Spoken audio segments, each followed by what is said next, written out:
inside these empty, broken walls, and I can't see it clearly, but it's obvious. I know that you left me alone inside this empty, broken hall, and now you'll be the reason why my soul is tainted.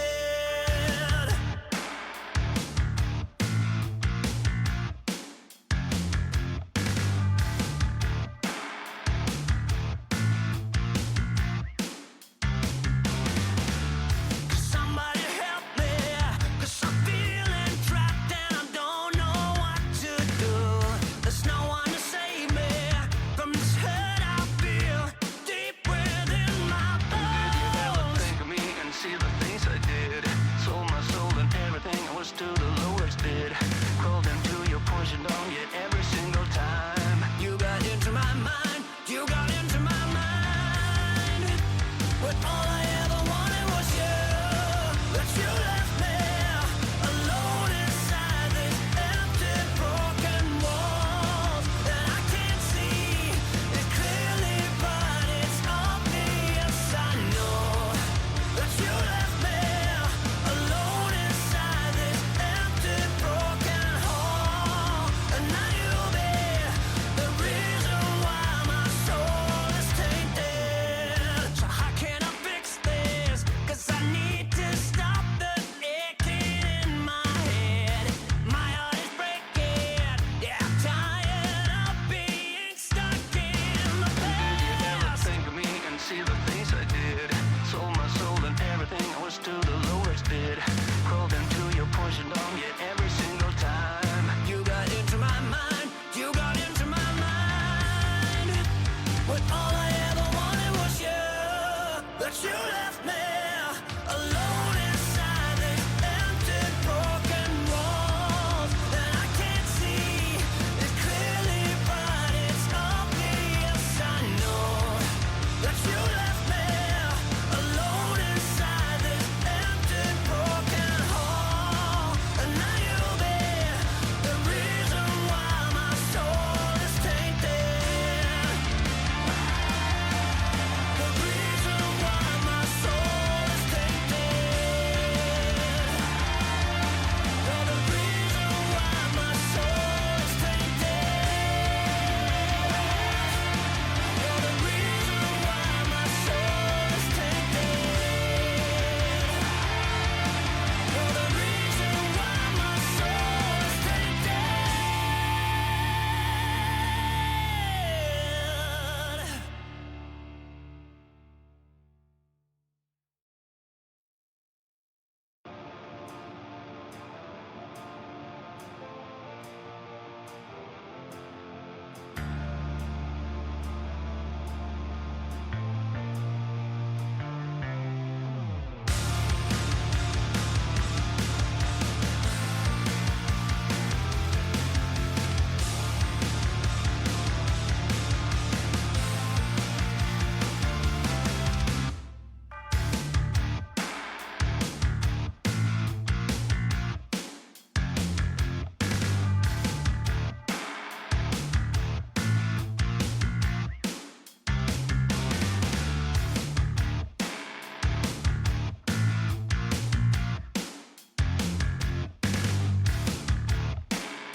And hello, welcome everyone.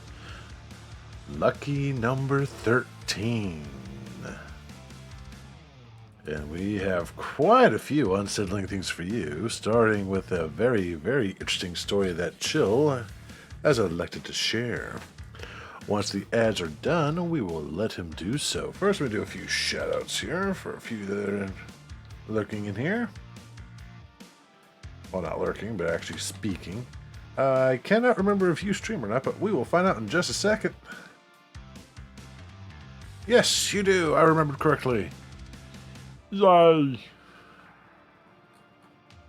So, I will go ahead and swap over to more fitting music.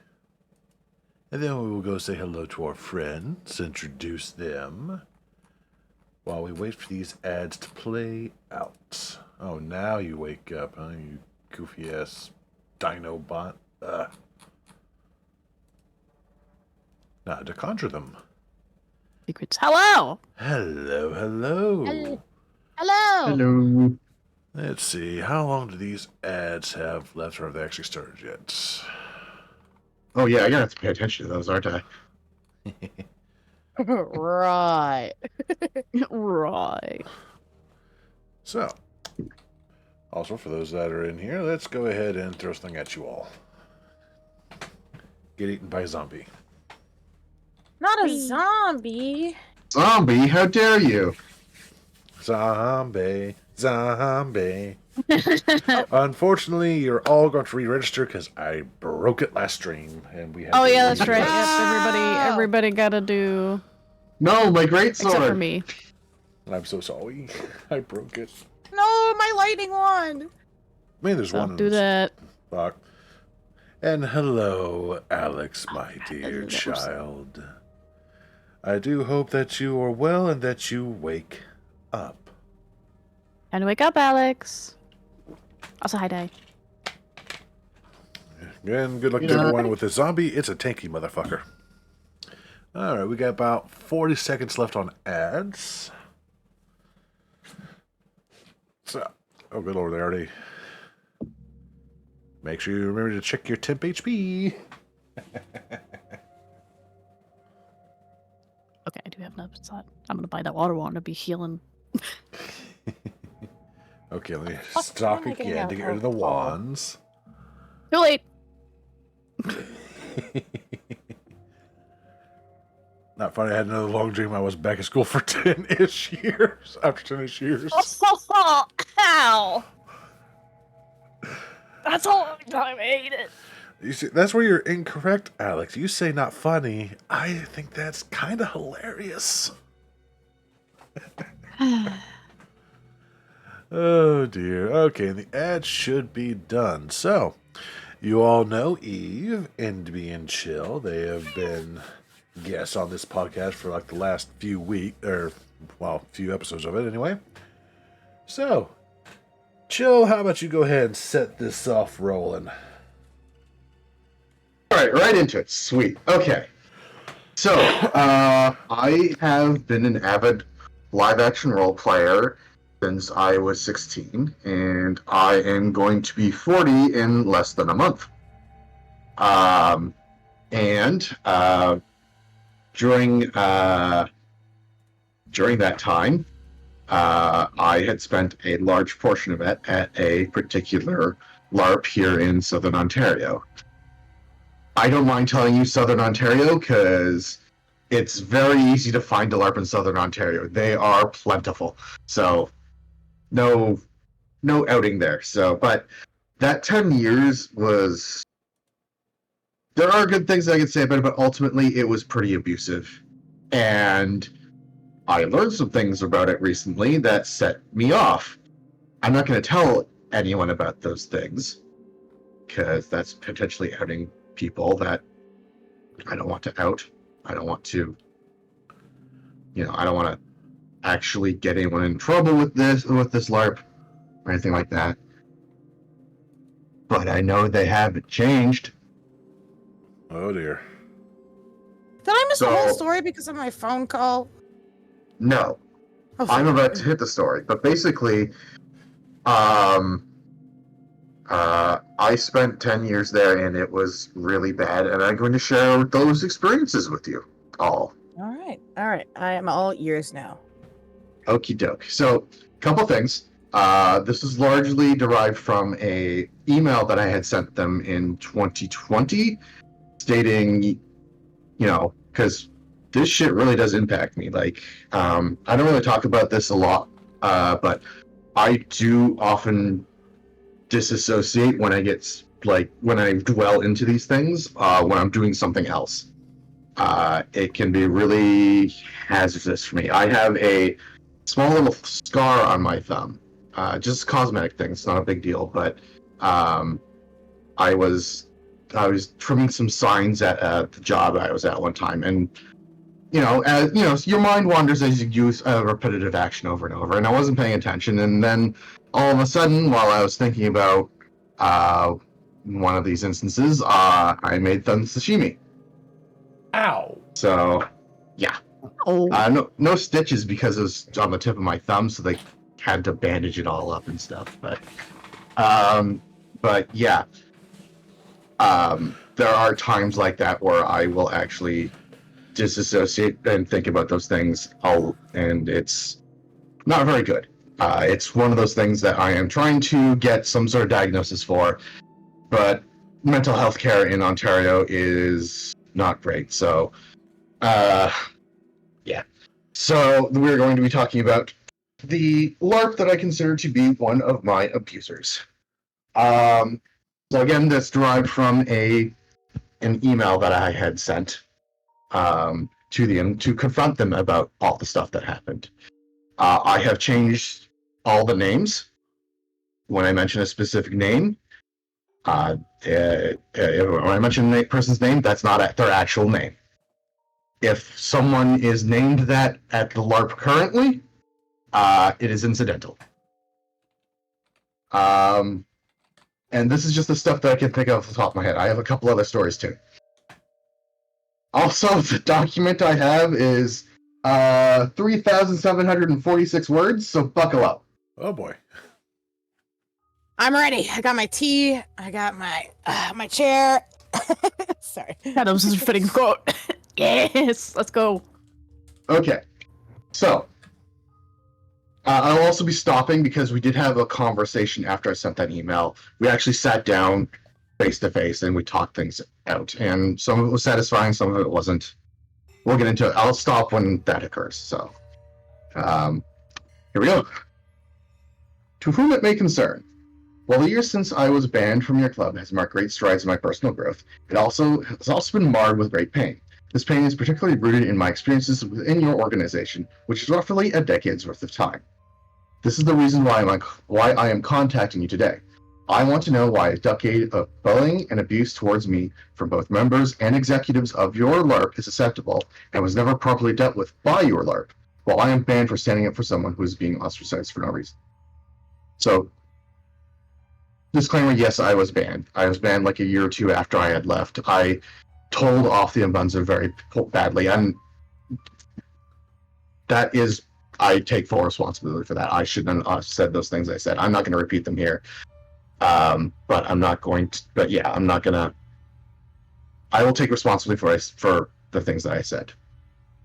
That said, there's worse shit that they did. So here we go. While I can recall a lot of the mean-spirited actions of many members of your community against me, I would like to share with you many of the major actions against me that were overlooked by your executive teams between when I started and today. The first instances I can recall is the actions of Jason. He used a false front of friendliness and charm outside of the game, then leveraged his friendships to get more power for his characters to bully and abuse everyone else in the guise of, it's just my character. He would often attack anyone out of nowhere and cause more harm than good. This need not be a problem if he extended this attitude outside of the game by convincing others. This need not be a problem if he didn't extend his attitude towards outside of the game by convincing others to hate and harass people he didn't like. This behavior can be seen in full swing with his actions towards another player who was bullied out of your club. Her name was Jessica. She was barred from being on meal plan by Jason, the food officer at the time, because she had an allergy to Tang. Any normal person would have confirmed it and made necessary accommodations. Instead, Jason refused to serve her until she proved it. This is, by the way, illegal under the Ontario Human Rights Code. Oh my god. So allergy is considered a disability under the Human Rights Code. You can't ask someone in Ontario to prove that they have a disability. You have to take their word for it. And why would you take that Um, risk anyway? Yeah, what the fuck? It gets better. Even when she showed the then President Jackson copies of her medical records, Jason and his then wife Mary were given the copies of her private medical records, which they claimed to be false. Whoa. Oh my god. But just for fun, they got their friend to lace a drink of Jessica's with a bit of Tang. She spent most of that day keeled over in her tent while they bragged about it as a joke. Personally, I don't find attempted murder funny. The only ones that I do know that do, or at least find it acceptable, are members of your community. So to recap, a member of this club asked the food officer, "Hey, I have an allergy to Tang. Could something else be provided?" Food officer said, "No, fuck you. Prove your allergy."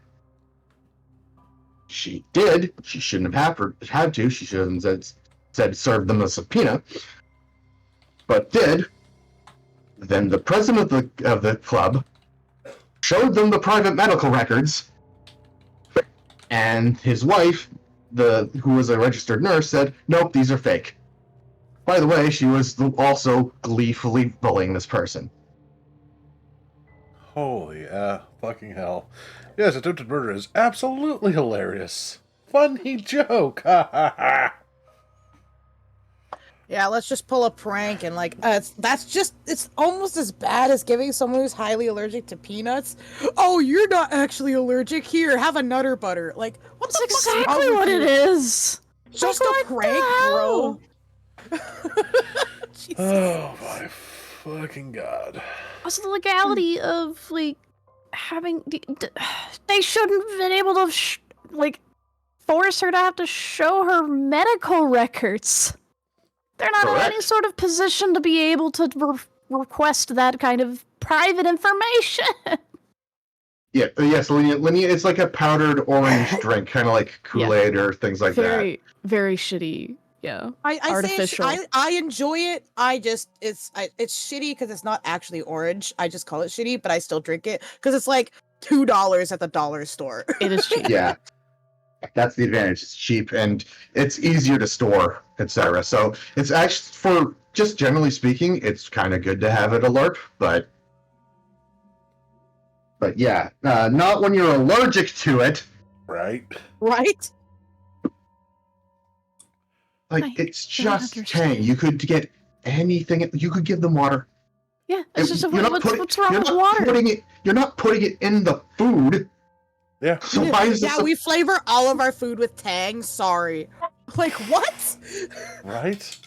It's worse than Kool-Aid. It's I such think, a personally. non-fucking issue. It's like, what in the hell? Orange Kool-Aid tastes It's more easier like to make. orange than King does. Yeah. Yeah. So true. Oh god, But- yes. Now, I realize that in the not-too-distant past, allergies that, like we have now, didn't exist. However, back in those days, our healthcare system was practically non-existent. We didn't have a great immune system or medicine to deal with most of the things that we have. So what we have nowadays is overactive white blood cells that will attack anything and cause the allergies. Because we were actually evolved to handle parasites. To the point that we don't have those parasites now. Our body goes, wait, what the fuck am I supposed to do now? Well, fine, fuck you, random pollen. I mean, yes, why I it's a can't- modern phenomenon, I- but it still happens. Yeah, I have a cat allergy. Like, I can't be near cats. Like, whenever I go to my brother and sister-in-law's house, I can be there for like an hour or so and be fine. But after that, I need to go outside. Yeah. So Mhm. You It's- joke, it's bad. Die, but there is someone who was so sick of their severe allergies that they had purposely got infected with roundworm, I think it was. Shit. God. And their allergy problems cleared up rather well, to the point that he's actually selling off parts of that parasite to give to others. good lord. Yeah. Yeah, nah, I'm good. No, absolutely not. It is an entire legality and medical nonsense that goes into that, but apparently it's safely sourced whatever. I don't exactly look into it that deeply, but did evolve to with our bodies assuming we would have parasites because it was a common thing. So Yep. for a lot of people, it's almost, I won't say it is, but almost like our bodies need them, to the fact that scientific communities are actually looking into a safe way to have something parasitic-like put into us that doesn't actually feed off of us, but just makes the body think it's a parasite. So so much like curb vaccines. the allergies. Yeah, kind of like that. Yeah, like a vaccine. Yeah. Okay. But yeah, they slipped Tang into someone's drink who was allergic to Tang. Guess what happened to them? The people who did that. Nothing. They go to jail. Nothing! Damn it! I wish they should be, but here we are. So, alright, where was I? Right there, okay. Jessica was not the only one he attempted to run out of the club. Many of his actions were towards her friends as well. I was also harassed by them, including objects being thrown at me as hard as he could, using the context of the game to make sure I couldn't do things, and so forth. He was a menace, but one that was still accepted. So the hard thing, like, I remember he was also a leather worker. Last I heard, he was also a blacksmith. And I had asked him to repair something for me just as a favor, right? And he did, and what he did was like a leather vest that I had for my character. And when he was finished, threw it right at my head. What? Just fucking whipped that fucker right at my head. If you can Not dodge even a a wrench, heads up. you can dodge a ball. Oh Yeah. God, I'm sorry. Such a good quote, but I love that movie, but like, oh God. You're supposed to be expecting the wrench. No, what the fuck? Right? What the fuck? Jesus, that wasn't light either. And with his arm strength considering his profession, that probably had some fling to it too. Oof. Yeah. Mhm. Okay. At some point, a petition went around to ban Jason. His behavior within the club was becoming unacceptable. The petition was botched, however, as many of these signatures were from people who didn't know what was going on, or just placed there by the person starting it. I know this because when I went to sign it, my name was already on it. Even still, the petition went through and he was banned. So this guy was an utter menace. Like, I think by the time this hack occurred, this was the second character that happened this. The entire club fucked up his character. Jesus. Because he was just being such a giant pain in the ass in game. One event I remember, no one was able to interact with an NPC because he kept killing them all. Oh Jesus. Jesus. In game, like he just went full murder hobo. And then at the end, had the audacity to complain there was very little roleplay at that event. Wow. Jeez, You were whose killing fault was everybody! that? What an ass. Jeez, So- at least in an MMO they'll eventually respond, but come on. Yeah, no. Yeah. It's still a dick move. Well- Yeah. Yeah. So, yeah, the entire town, the entire PC population ganged up on him and destroyed his character. We never saw the character again because then this petition happened. Which was utterly botched. Someone forged my signature on this thing. Which is amusing because I don't think they would have had to forge anyone's signature for this guy.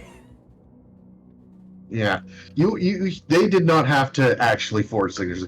Everyone would have signed it. It would have been fine. He would have been gone. But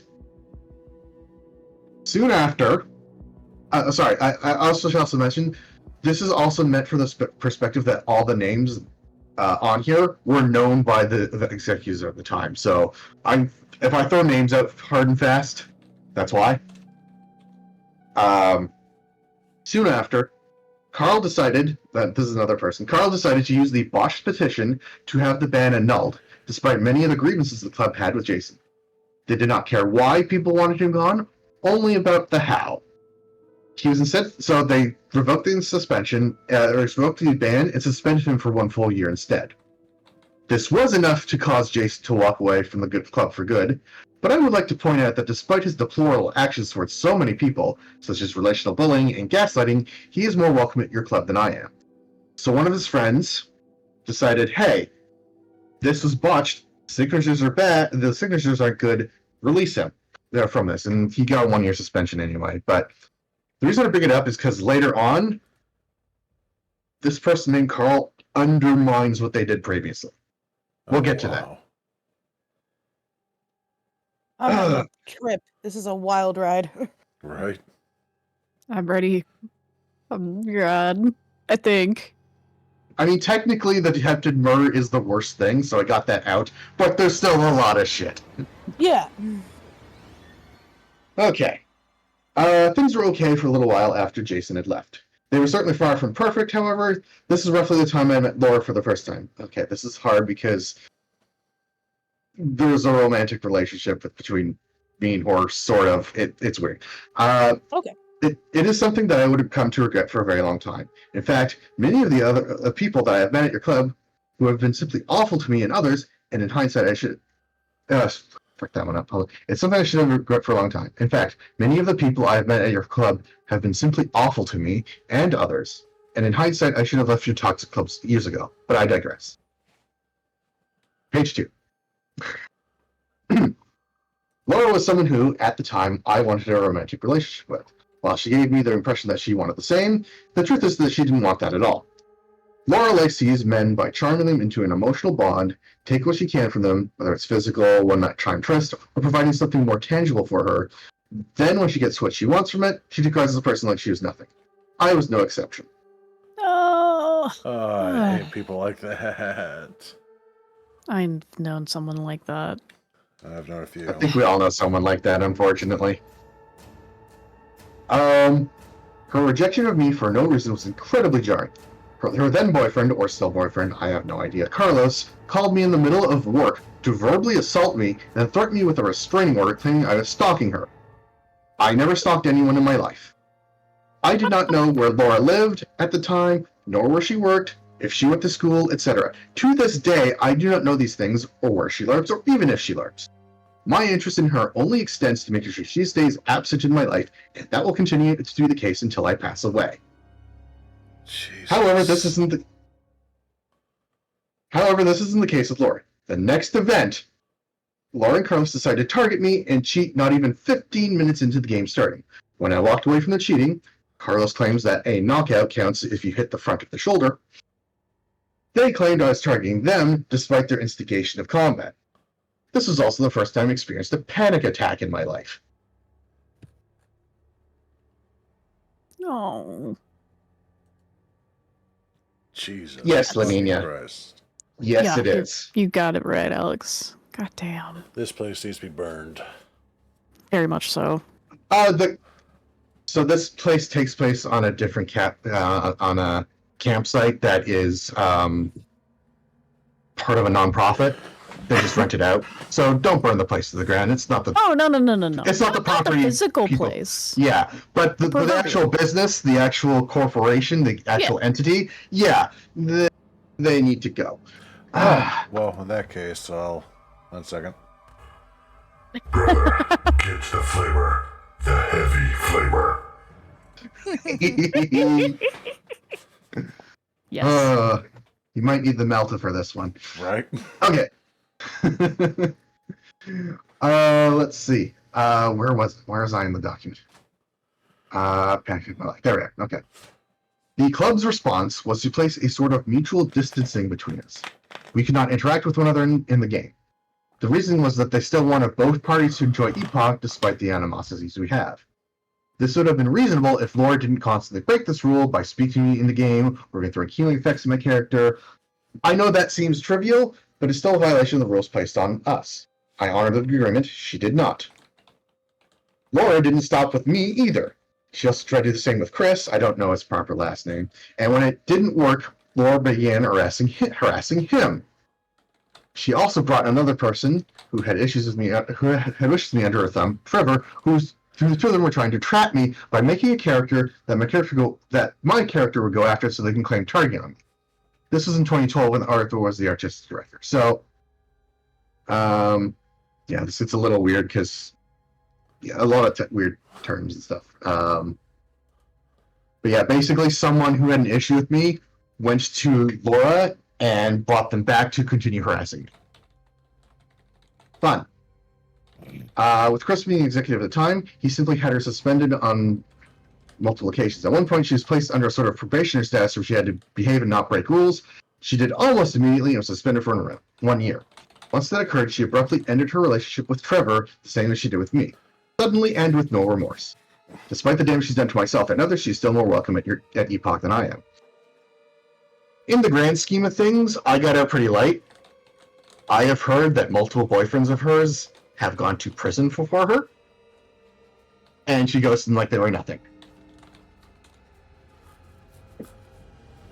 Damn. Yep, just like, oh, you're in prison for me now. Awesome, thanks. Bye. Jesus. This This is definitely a roller coaster. This is a very manipulative, dangerous individual. Yeah. Fucking hate that. But hey, I didn't go to prison for her, so there's that. Thank fuck. It's good.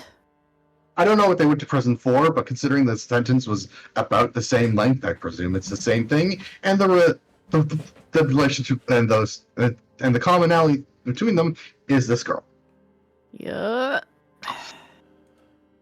And that is why so many Bad people fucking have news. an issue with getting people to believe them when their stories when something happens to them. It's because of people like that.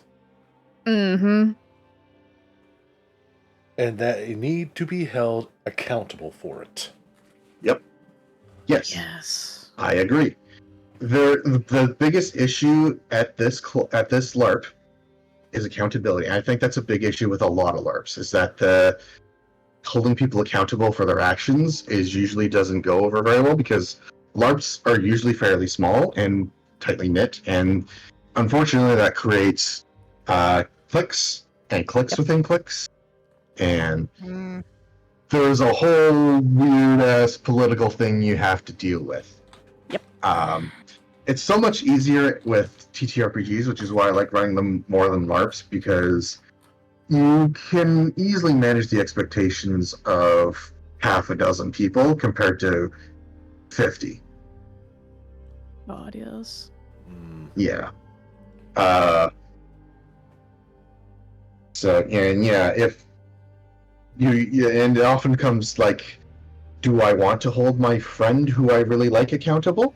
The answer should be yes, Yeah. but it is difficult to do so, especially if you've known them for a long time, whether you're in a romantic relationship or not, right? Yeah. It's human nature to just kind of look the other way and turn a blind eye sometimes even when you don't mean to. And just as an FYI, about 2 minutes before ads start. Okay. Alright, I will hold off on the messaging. I'm just gonna mark where I am real quick. Okay. Jesus. That kind of atmosphere, sometimes it can almost even become more like having to deal with a fucking workplace.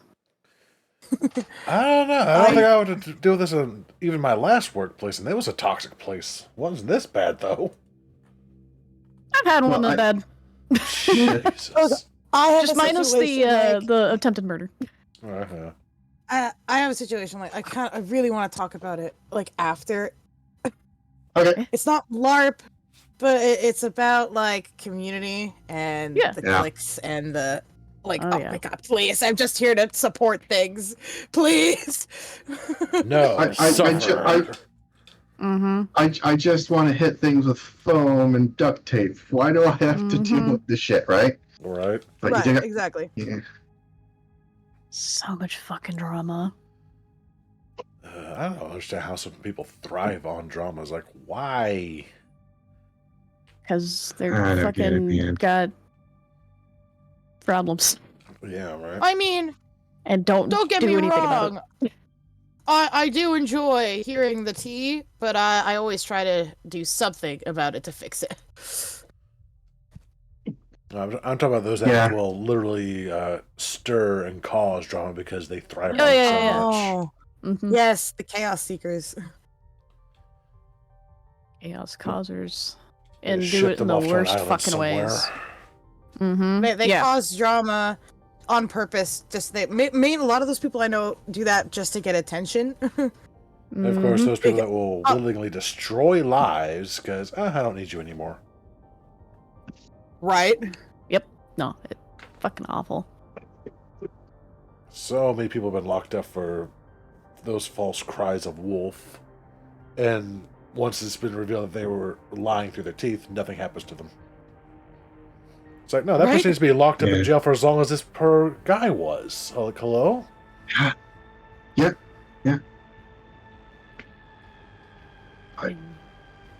I probably should have made a blanket content warning at the beginning of this. I apologize for that. It's all good. I feel like at this point, like, it's almost assumed there's at least a little bit of a content warning. Well, I mean, Lordas also have the intended for certain audiences tags always on, but Yeah. like, So do I. The mature, we, Whatever I'm yeah, doing. yeah. The mature tags the are shit that we end up always talking about. on. Yeah, I do feel like this is my story, so I have to take some responsibilities, right? So, if anything triggers you or makes you feel uncomfortable or anything like that, and you need to take off, yeah, it's okay, man. I get it. But if you don't have to, please stick around. Undead Lord is rad. You should keep his view count high. oh yeah. Okay. And anyone that Uh, needs like to be let known, like once we switch topics, can always like message me. Okay. Ads good, bad. I have ads. I don't know if others have ads. 15 I'm not seconds. seeing it. I Second. don't because I just prime Okay, subbed, good. so I don't know why. Mine like has a delay. I don't know why. It's kind of weird. 40 seconds. Okay. Yeah, yeah. Laura would definitely have the counter. Okay. Yeah, for some reason, some people get the full set of ads and others get like maybe like 15 seconds and they're done. Like, oh, okay. Like, whatever you want, however you want to do this, Bezos, that's your system. Right? Mhm. I'm just trying to get the most I can out of it since it's going to be there either way. 10 seconds. Yeah, I even have a little thing set up now for when the ads start and when they finish. Yep, yep, And ads should be done. yep. All right. Let's go. Now that we got the horrible broccoli of ads out of the way, let's get back to the tea. So, the problems with Laura didn't stop with her either. I had once expressed that I'd hoped that her and her boyfriend would not show up to an event on Facebook. James, another longtime member of your club, wanted to call me over the phone to express his anger to me. I didn't allow it, as I knew it would have been similar to the situation to when Carlos did the same to me.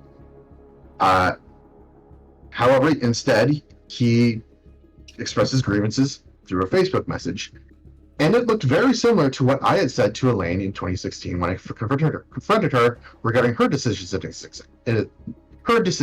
an executive. We'll get to that soon, but back to James. James told me to stay away from his family and home, that my behavior towards women was deplorable. He was friends with Laura, so I'm guessing his information came from her. Considering how manipulative she is and how often she disregards rules and boundaries, lying about the kind of person I am is not unexpected. When I went to the executives with this, they did nothing. James, despite telling me off the same way I did with Elaine, is more welcome at your club than I am.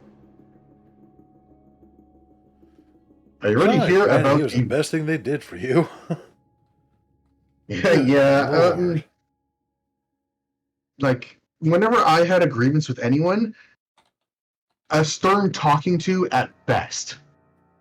I mean, that mutual sort of non-interaction thing I had between me and Laura that placed on us, that was the closest I ever got to someone being reprimanded for what they did against me. That was the closest thing ever.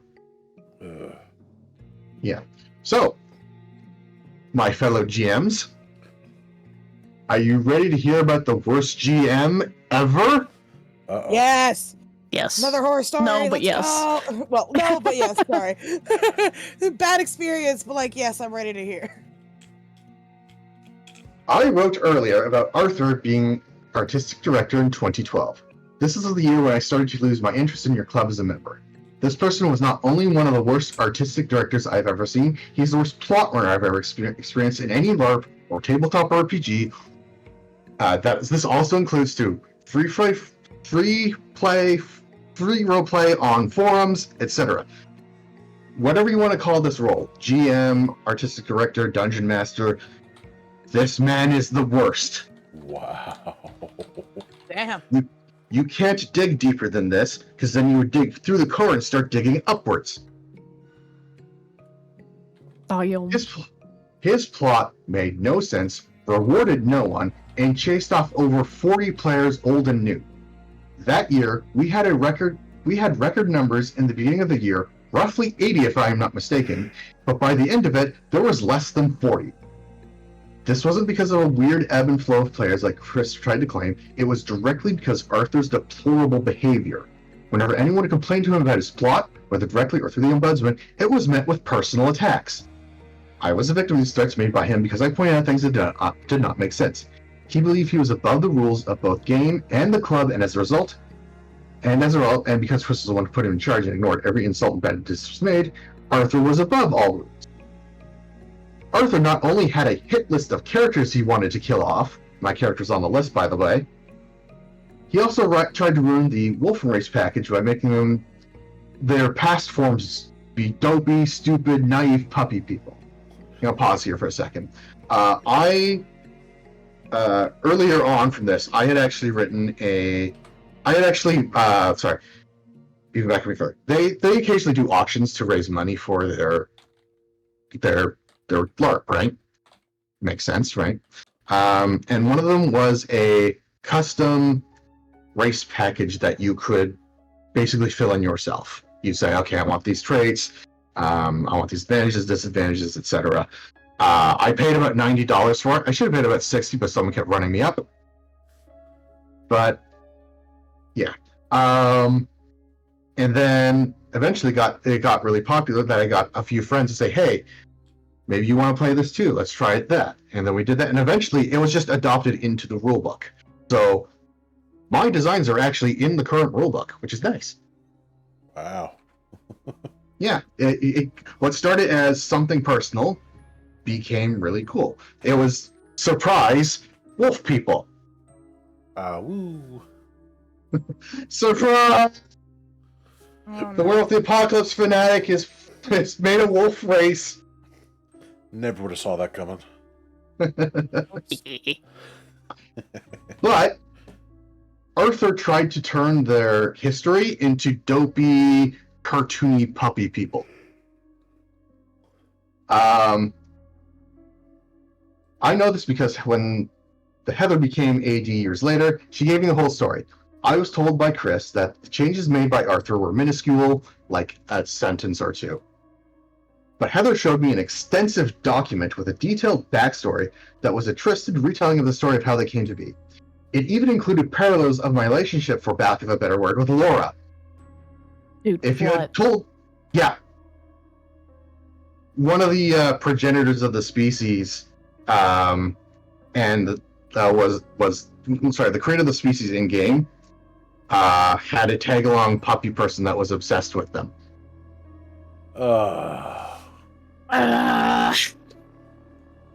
If you had told me that Laura helped or just wrote this extensive document for Arthur just to spite me, I would believe it.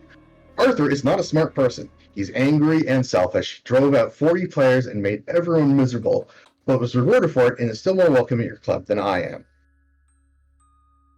am. So, note, I said I'd go back to our little one-on-one meeting. This person has been expelled. Not for what they did, but also because they like to randomly flash their penis at people. What? Jesus fucking Christ. I will repeat that. This man liked to flash his penis at people at random. Damn. I too shall repeat. Jesus fucking Christ! I never experienced that personally. I'm glad I didn't experience that personally. But this little, I do say little because he is physically short. He has a very strong Napoleon complex. Lol. Fuck him. Yeah. This guy was just like, if you criticize him in any way, he would just go off and go harder. Like, Oh. and like, this was like, the population of this club took a nosedive at this point. Like I said, it started at 80, which was actually high for us. Like, we got an influx of new players at the beginning of the year. Fucking awesome. And then just by the end of it, no one wanted anything to do with this plot. Like, we didn't actually pursue this plot line, by the way. So it got retconned a couple years later. Just because, you know, if it's not out in the public, then you can change it. It's still completely mutable. So, speaking of the Wolf and Race package, I was never compensated or given credit for this piece of intellectual property. In fact, it started as an auction item shortly after I started. I paid $90 to play my character's unique species. I put an effort into making it both fit lore of your LARP. Oh, I nearly said the name. I missed one. I'm changing that now. I don't care if we don't want to read this again. Yeah, don't accidentally. Close. Good catch.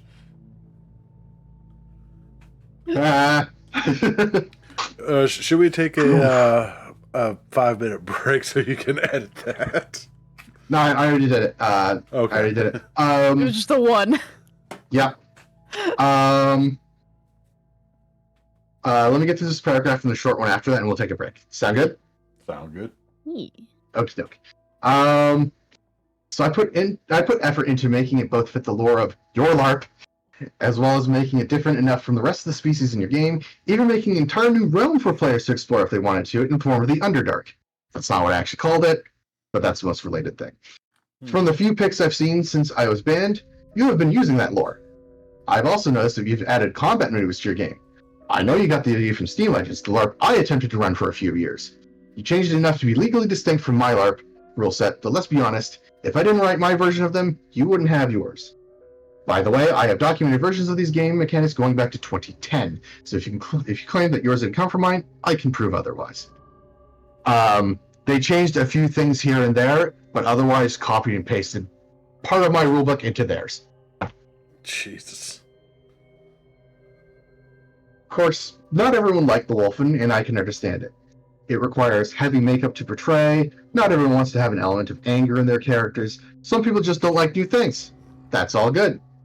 It's when you try your hardest to make it bad for others, you don't want to enjoy a new thing that rattles my cage. Bruce is an example of just that and more. Want to take a break, and then we'll hear about Bruce? Sure. Oh, Sure. boy. Yes. Oh my god. All right, we're going to take 5, guys. I will go to the BRB screen. I will not mute you guys in case you come back before me, so you can be silly entertaining. I'm gonna step in a second as well. BRB. I will mute my microphone for now. BRB! See ya. In a minute.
Back from the past.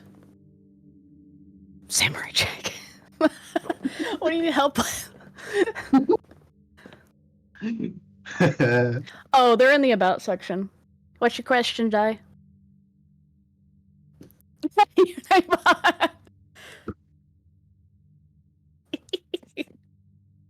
Yes.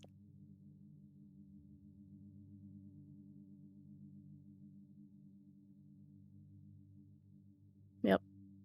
All of them are down below in the about section, but I can also probably just tell you.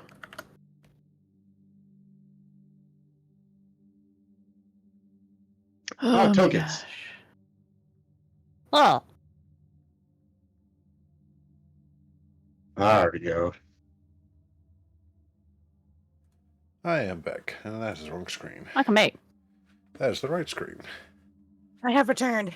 Mac! Hey, we're all back. Nice. Whew. You get tokens once we kill this zombie. Yep, all you gotta do is participate in the combat. Or just wait around and chat for a little bit and you'll just randomly get tokens. Ugh. Just keep smacking that zombie. It's almost dead. Oh, hang on, I got you. Uh-oh. There you go, you're back up. Someone fell down, go boom. Boom, boom, boom, boom, boom, boom, boom, boom, boom. I am glad it could bring back people up from unconscious. There you go. Need heals!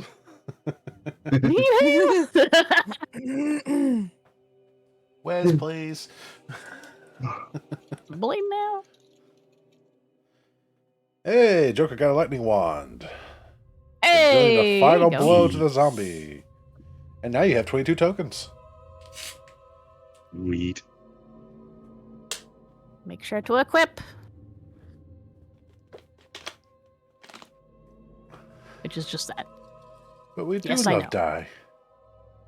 Wait a minute. Did that...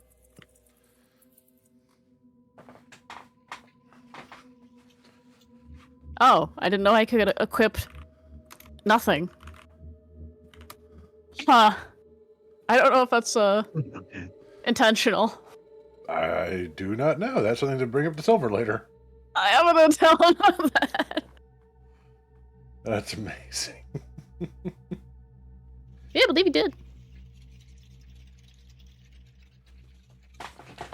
La, la, la, la. I was applying for job. Oh, nice. Oh. Good luck. I mean, I already have one, but it's very severely part-time, so I have to get another one. Along with fair. the one I have now. Wonderful. Hey. Okay, who wants to hear about Bruce? Bruce. I'm ready. Bruce Almighty.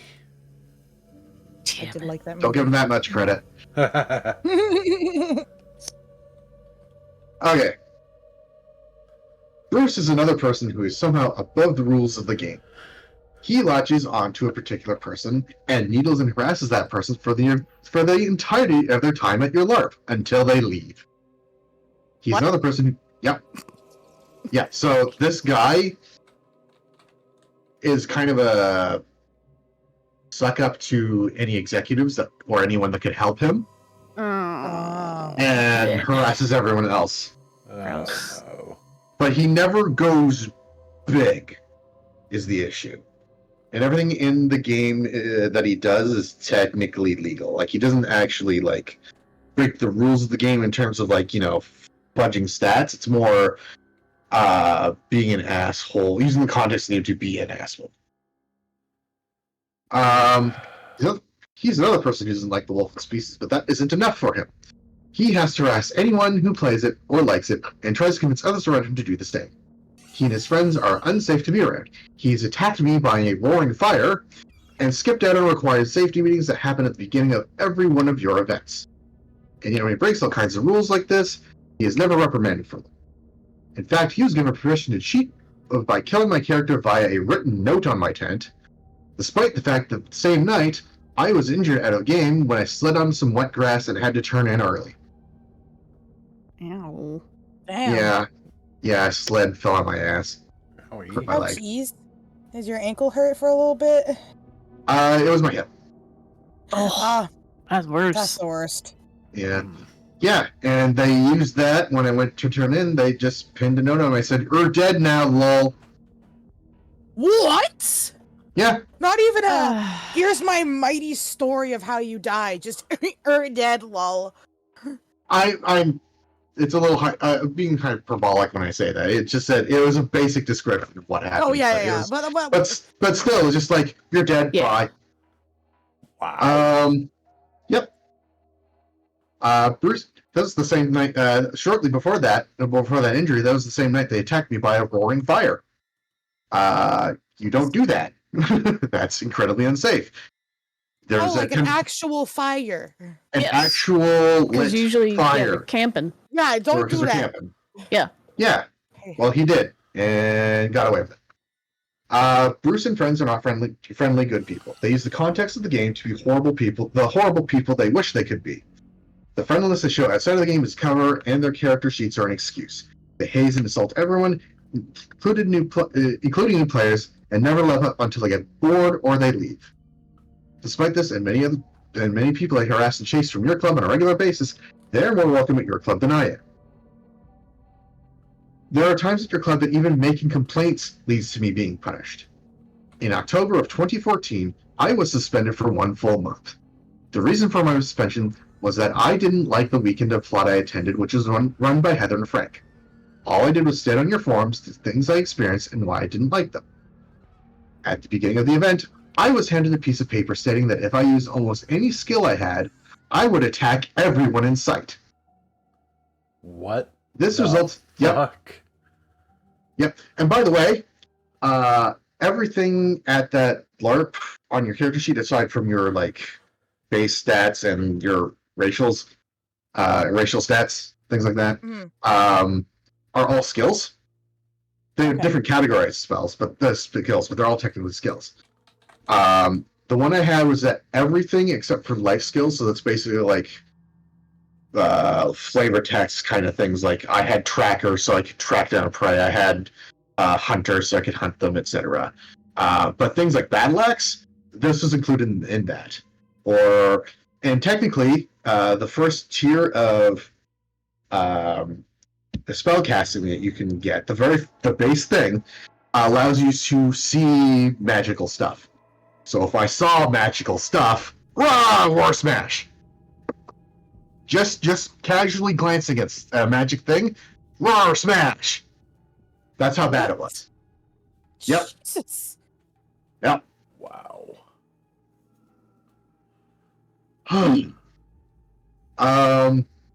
Where's I even thing here? Yeah. This resulted in every player taking all of my tooling me down, taking all of my resources, and unable to do anything the whole weekend without being forced into PvP. A practice I generally do not like, as I don't like ruining everyone else's time for the sake of my own. Very few at your club seem to share. We tried a sort of mediation after the fact, but all it came down to was Chris quoting the charter at me and having no actual justification for suspending me. So this particular LARP runs on they're not a private business, they're a not-for-profit club. So they do everything, so they have elected executives every year. One of the charter articles states that an executive can suspend you for any reason at any time without needing any other reason. Damn. I hate it. Yep. I mean, that covers you legally, so I understand why it's in there.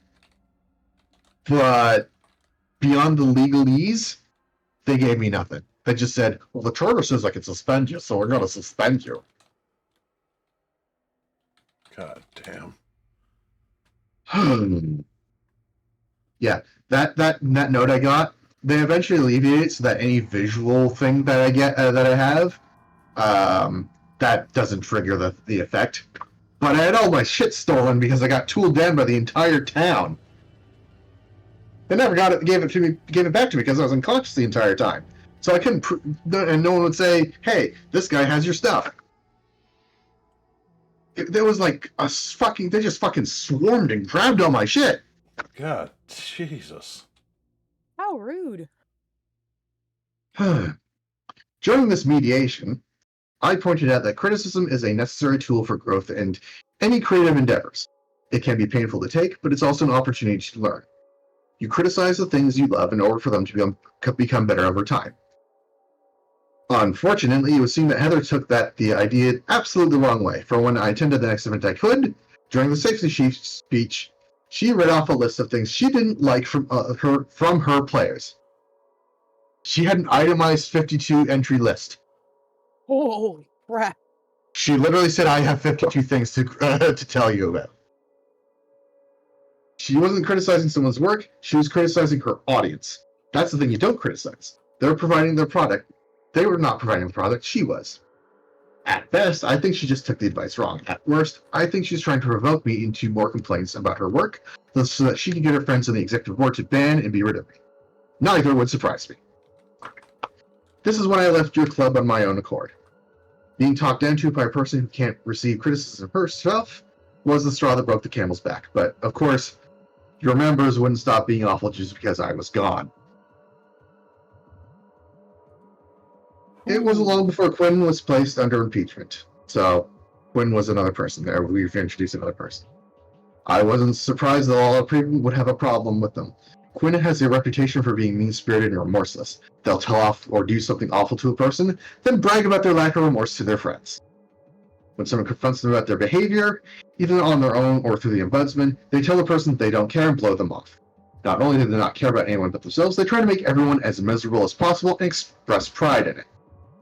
So, Lord, I know you take sort of pride in your work and your horror and, those horror experiences for people, right? Uh-huh.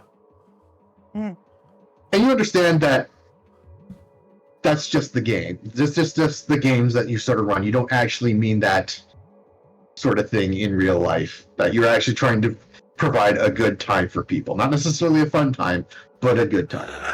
Hey, horror's fun. What are you talking about? My fucking rats! I mean, But you understand that it's all meant to be part of the experience that they, like, you're not saying this horrible shit or doing this horrible shit out of the game. You're doing this as part of the roleplay experience, right? Yeah, I don't condone half the shit that I put in games. So, yeah, absolutely, it's just a game. Quinn does. Oh my god. Oh, no. What the fuck? They, at one point, so game typically ran until about 3 a.m. and then everyone turned in, right? And that was sort of the official sort of thing, right? During the big battle, there's usually like a flow of these sort of weekend-long games. And usually there's a big battle Saturday night. Okay. During that big battle, in the middle of it, she called a hold, which was everyone stops, and then started screaming at everyone to go to bed. What the fuck? Game's over. I'm calling it. Go to bed now. What? Just out of fucking nowhere.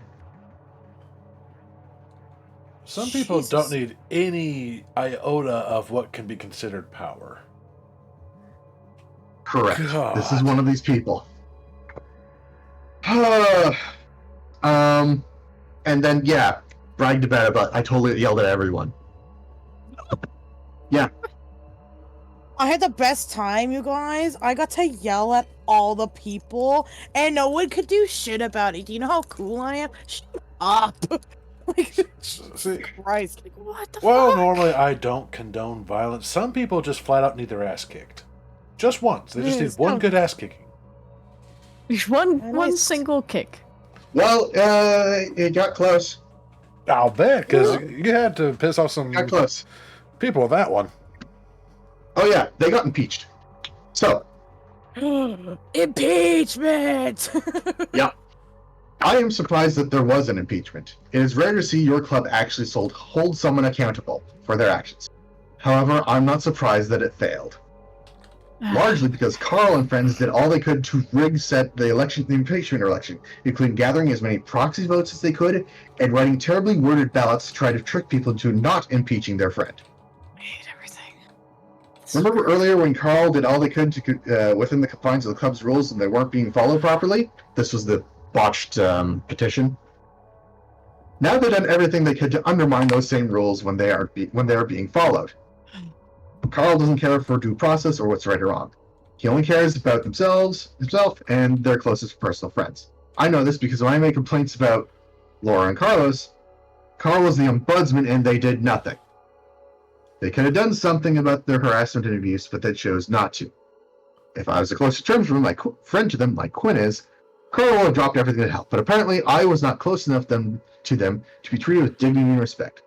So instead of Quinn being held to a standard of behavior that the majority of your club found unacceptable, Carl bailed them out. Quinn is more welcome at your club than I am. Jesus. Yeah.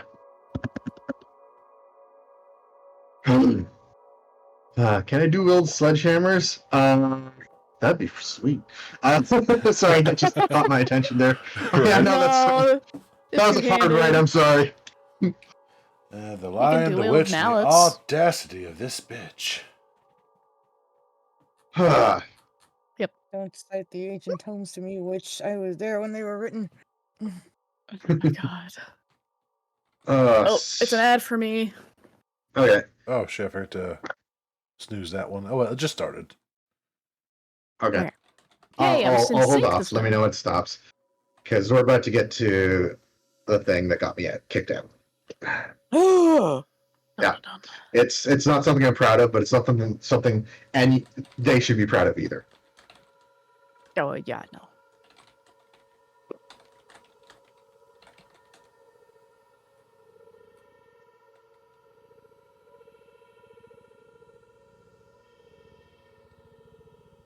Yep. Yeah, Oh, I gave Arda Pinky. a brief update. And they stared at me for a good solid few seconds. Unblinking. Just like, what the fuck?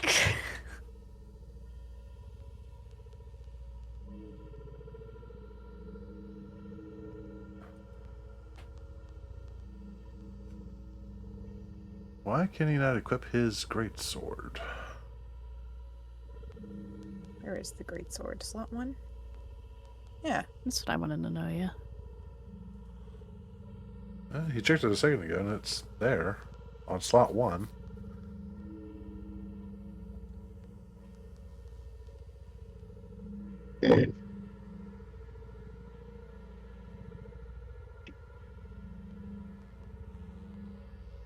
I equip one again?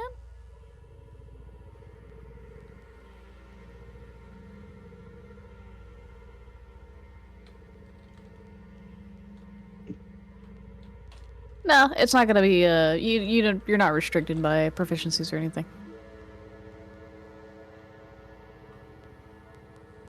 Yeah, got my great sword again. Okay, so Chill's able to Yay! equip his. Why couldn't Joker Yeah. not equip his? Oh, there it goes. Oh, there we go. It might have just there's a little bit of latency sometimes, especially if like multiple people are doing yeah, if multiple people were doing commands at the same time, or if you did try to do multiple commands like one right after the other too quickly. Maybe, yeah. Which that sadly I don't think we could do anything about. You think can't that's just a cause streamer bot encounters thing. in B, only I can. Rude. I want money. I can. Oh wait, no I can't yet! Damn it! Soon. TM. Did test that, that's working. In the coming update. No! Oh. Oh. Oh, did you break it? Load, though. Oh. Oh. Damn it! Wait, what? Damn That's it. not. That's not what I put boss. in. Wait, hold on. What happened? Wait a minute. Wait. What? Okay, Lord, we'll do it again. did you like? Wrong skeleton. Nope. Forget you, I guess. The winged demon! That's still not the right thing. Stop tagging it. Oh my god, now we're fighting two things! Why is my boss not in here anymore? Oh, It shouldn't be because it's in its own file. So that shouldn't have been affected whenever you had to reset stuff. Interesting.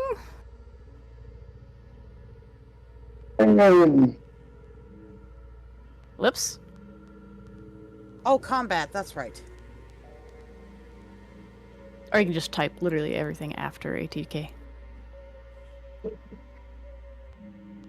Either or. Okay, no list is coming up.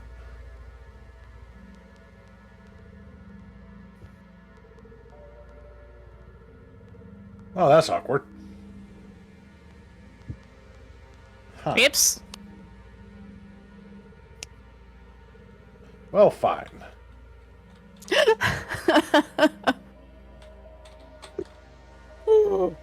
Thank you for healing me. I don't know if I actually healed you. Oh.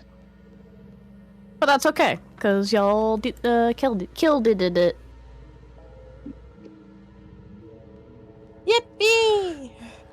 Schmordered. Murdered. Yay! What are slashing weapons elements? Is it slash I think so. or Hang on. edge? Hang on.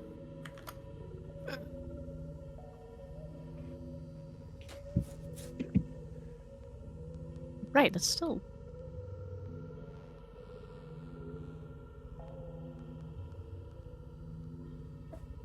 Still on bank account. And there you go. Wait. Yes, it's edge. There you go.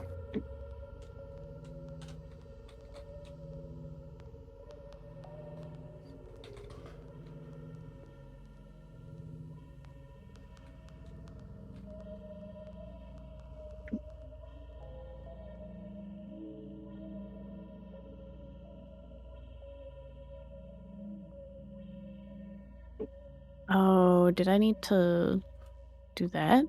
Oh. No, that's just for that. Convert to real? No, no. Convert to real money. The bosses are broken. Why are the bosses broken? That is really odd. I did mention that he had to fix a couple things. That might be what he found that was broken. Sadly. I don't know. He didn't specify what was broken.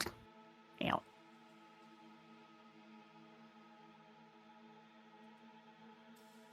Okay, I'm going to close StreamerBot, then I'm going to reopen it. Okay, nobody did anything. Well, I mean, you Okay. can try, but I mean, it's not going to do anything. The joys of beta testing. Whee! Okay.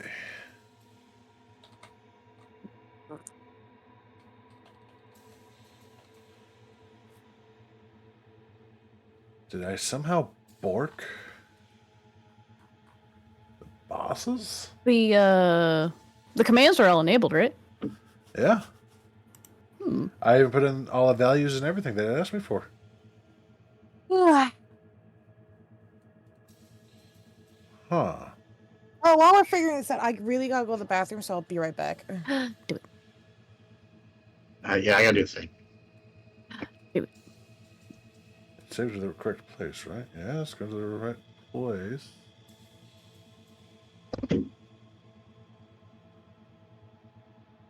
Bork. Y'all borked it. But how did I do that? No, I was blaming chat.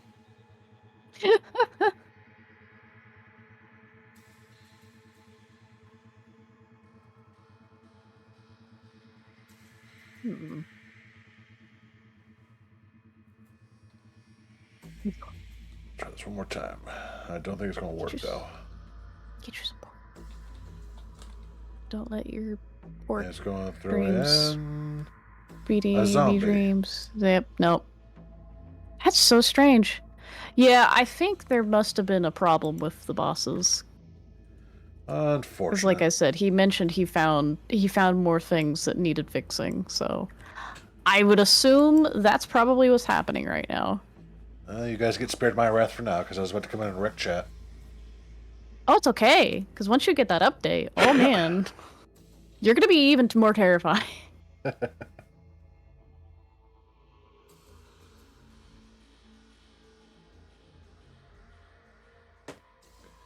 Oh well. And be able to add more terrifying things.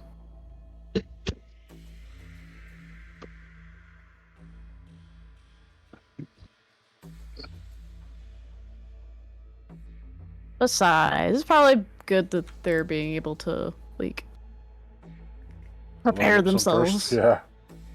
Yeah. I'm back. Welcome back. Welcome back. Thank you.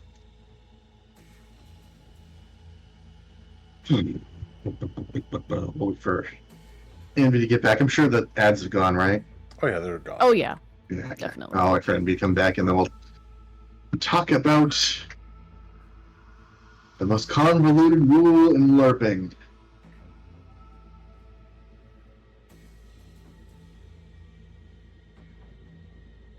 I would say I'm excited, but I'm lying. I'd be lying.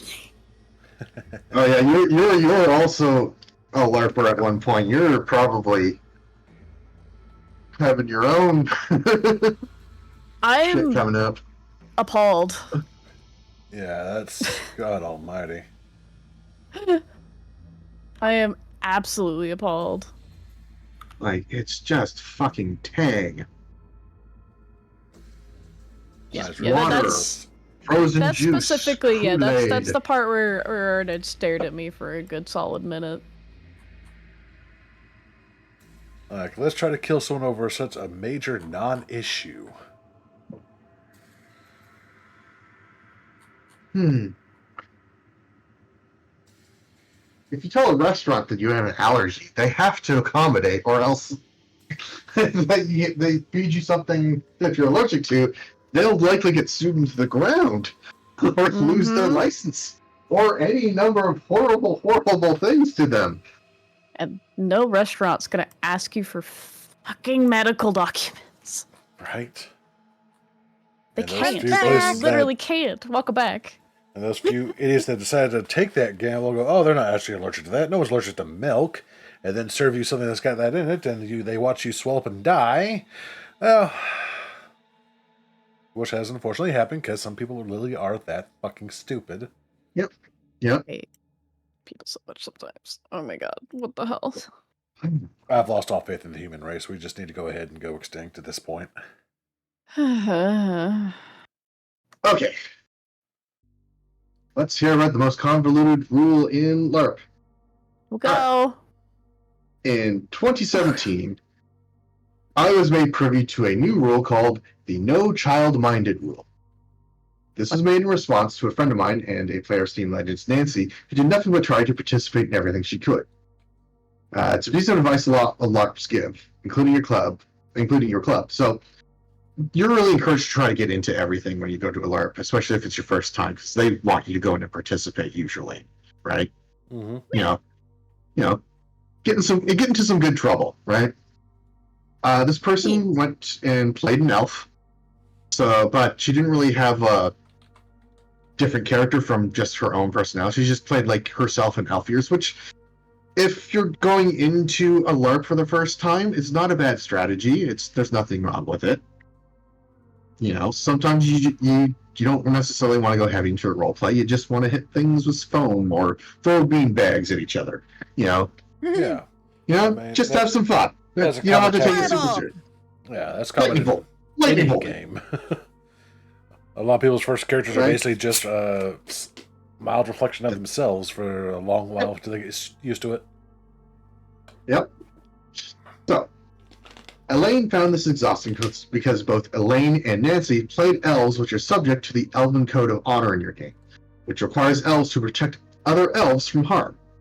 So instead of taking responsibility for a decision for playing an elf, and all the advantages and disadvantages it comes with, she implemented the no child-minded rule, a vague bit of writing that disallows characters that are childlike in nature.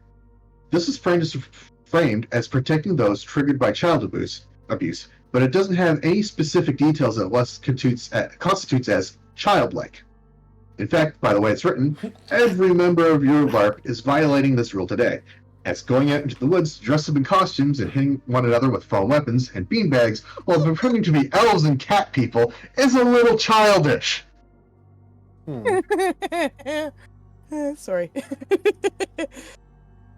Yeah, please go ahead, laugh. That's funny. Yeah. It doesn't stop there, however, as it doesn't completely ban childlike characters. You just have to prove you can do it. And how do you do that? Convince the executives you can. Because every decision revolves around friendships, Elaine and friends will effectively ban anyone they deem childish while protecting the friends that do have characters that are actual children in the game. So if you have a trigger of like children being put in harm's way, it doesn't matter if the person is an incredibly good actor or not. They're still going to trigger that. Yeah. Yeah. So it doesn't even, you can't even say it's helping someone who has that sort of trigger for, their trauma. It completely undermines the whole thing. It wasn't a rule designed to protect anyone. Oh, sorry. Yeah.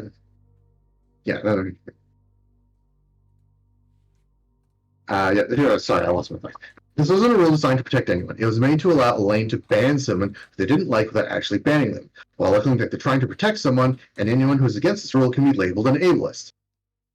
This is wholly despicable and set me off.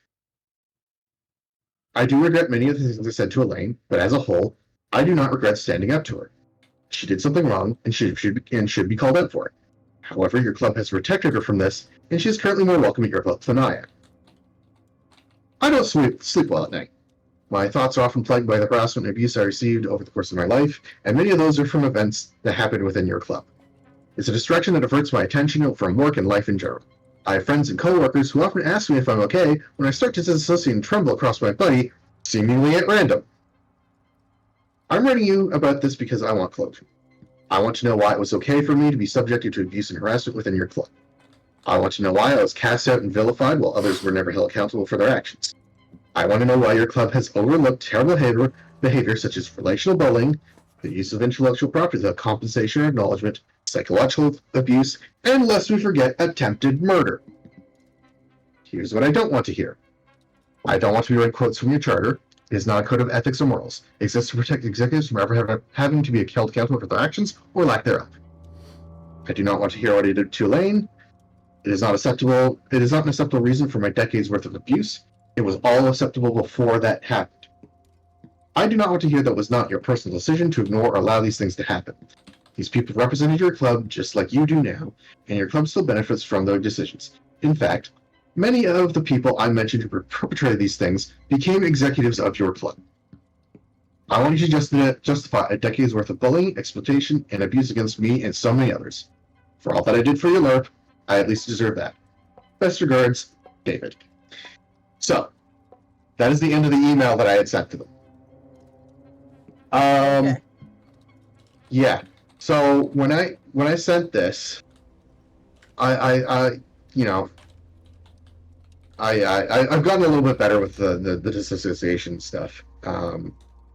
But I sleep better because I have a CPAP machine too. So that helps. But yeah, when I sent it, I was thinking like, okay, I know what these people are like. They're gonna send me charter quotes. They're gonna say, what are you gonna do? Move on, whatever, etc.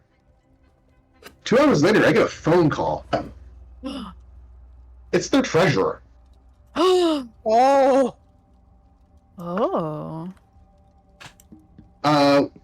She acknowledged everything that had gone down, and she wanted to arrange a meeting with other executives to talk it out. Oh.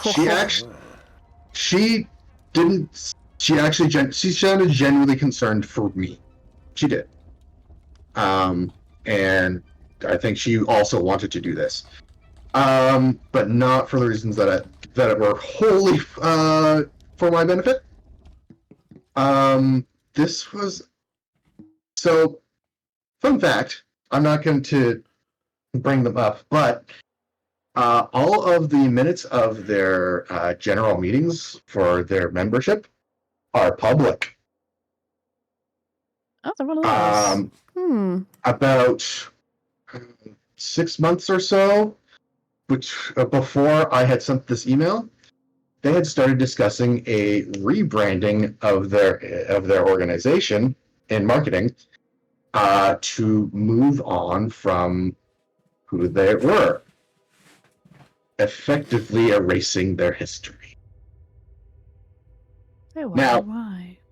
Now, we sat down and we arranged a meeting, and about a couple weeks later, we went to a little restaurant.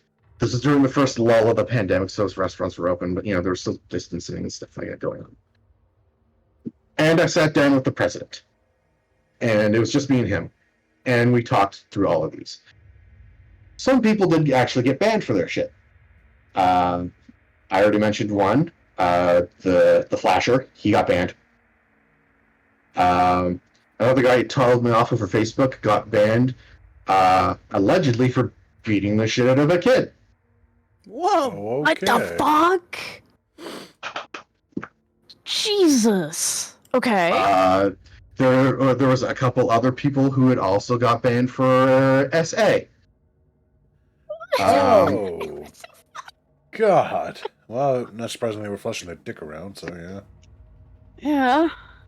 But some are still around. And we went through point by point, et cetera, kind of like how I described point by point everything here. There's some things that they claim that they make sense, and other parts that don't. For example, I apparently blamed the wrong person for writing the no child-minded rule. It was apparently someone else, but I don't buy it because this was too tailored to spite someone. And the person who I did blame was also on a rules committee. So the president in this game, in this place, has the authority to change rules as I see fit. Right? I agree, Just Die. Yeah. 100%. But yeah, so that person did approve it, but Elaine still helped get it and was actually going around to other players as well to try and question them to see if they are also play child-minded characters. And then they were going really hard at it. There were some people who were starting to get really apprehensive of even going anymore as a result. So yeah, that set me off. And while I do regret saying a lot of the things I said to them, it was pretty gnarly. Someone needed to stand up to them, right? Someone needed to do that. And I took the bullet for that. But yeah, a lot of the other stuff, we talked about the attempted murder, and where they made the claim that, oh, those are obviously faked medical records. You shouldn't have had any records in the first place, right? Yeah. Yeah, but Exactly I my didn't. point. I didn't get an apology from the club as a whole, but he did give me a personal apology in saying that what I went through was wrong and should never happen again. And left at that, but yeah. 5-year time skip. Uh-oh. Doo-doop, doo-doop, doo-doop. Like I said, I'm not going to reveal what I know about the present stuff about them.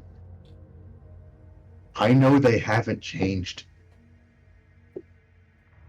Oh, They're doing God. okay. I don't think they're allowing a lot of the stuff that should land you on a sex offender registry to fly anymore, which is great. But a lot of the petty shit is still going on there. I'm not going to say how I know it, but I know it. They erased their history because the pandemic combined with the rebranding effectively erase their history.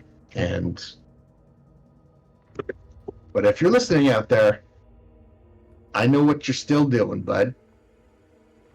You ain't changed.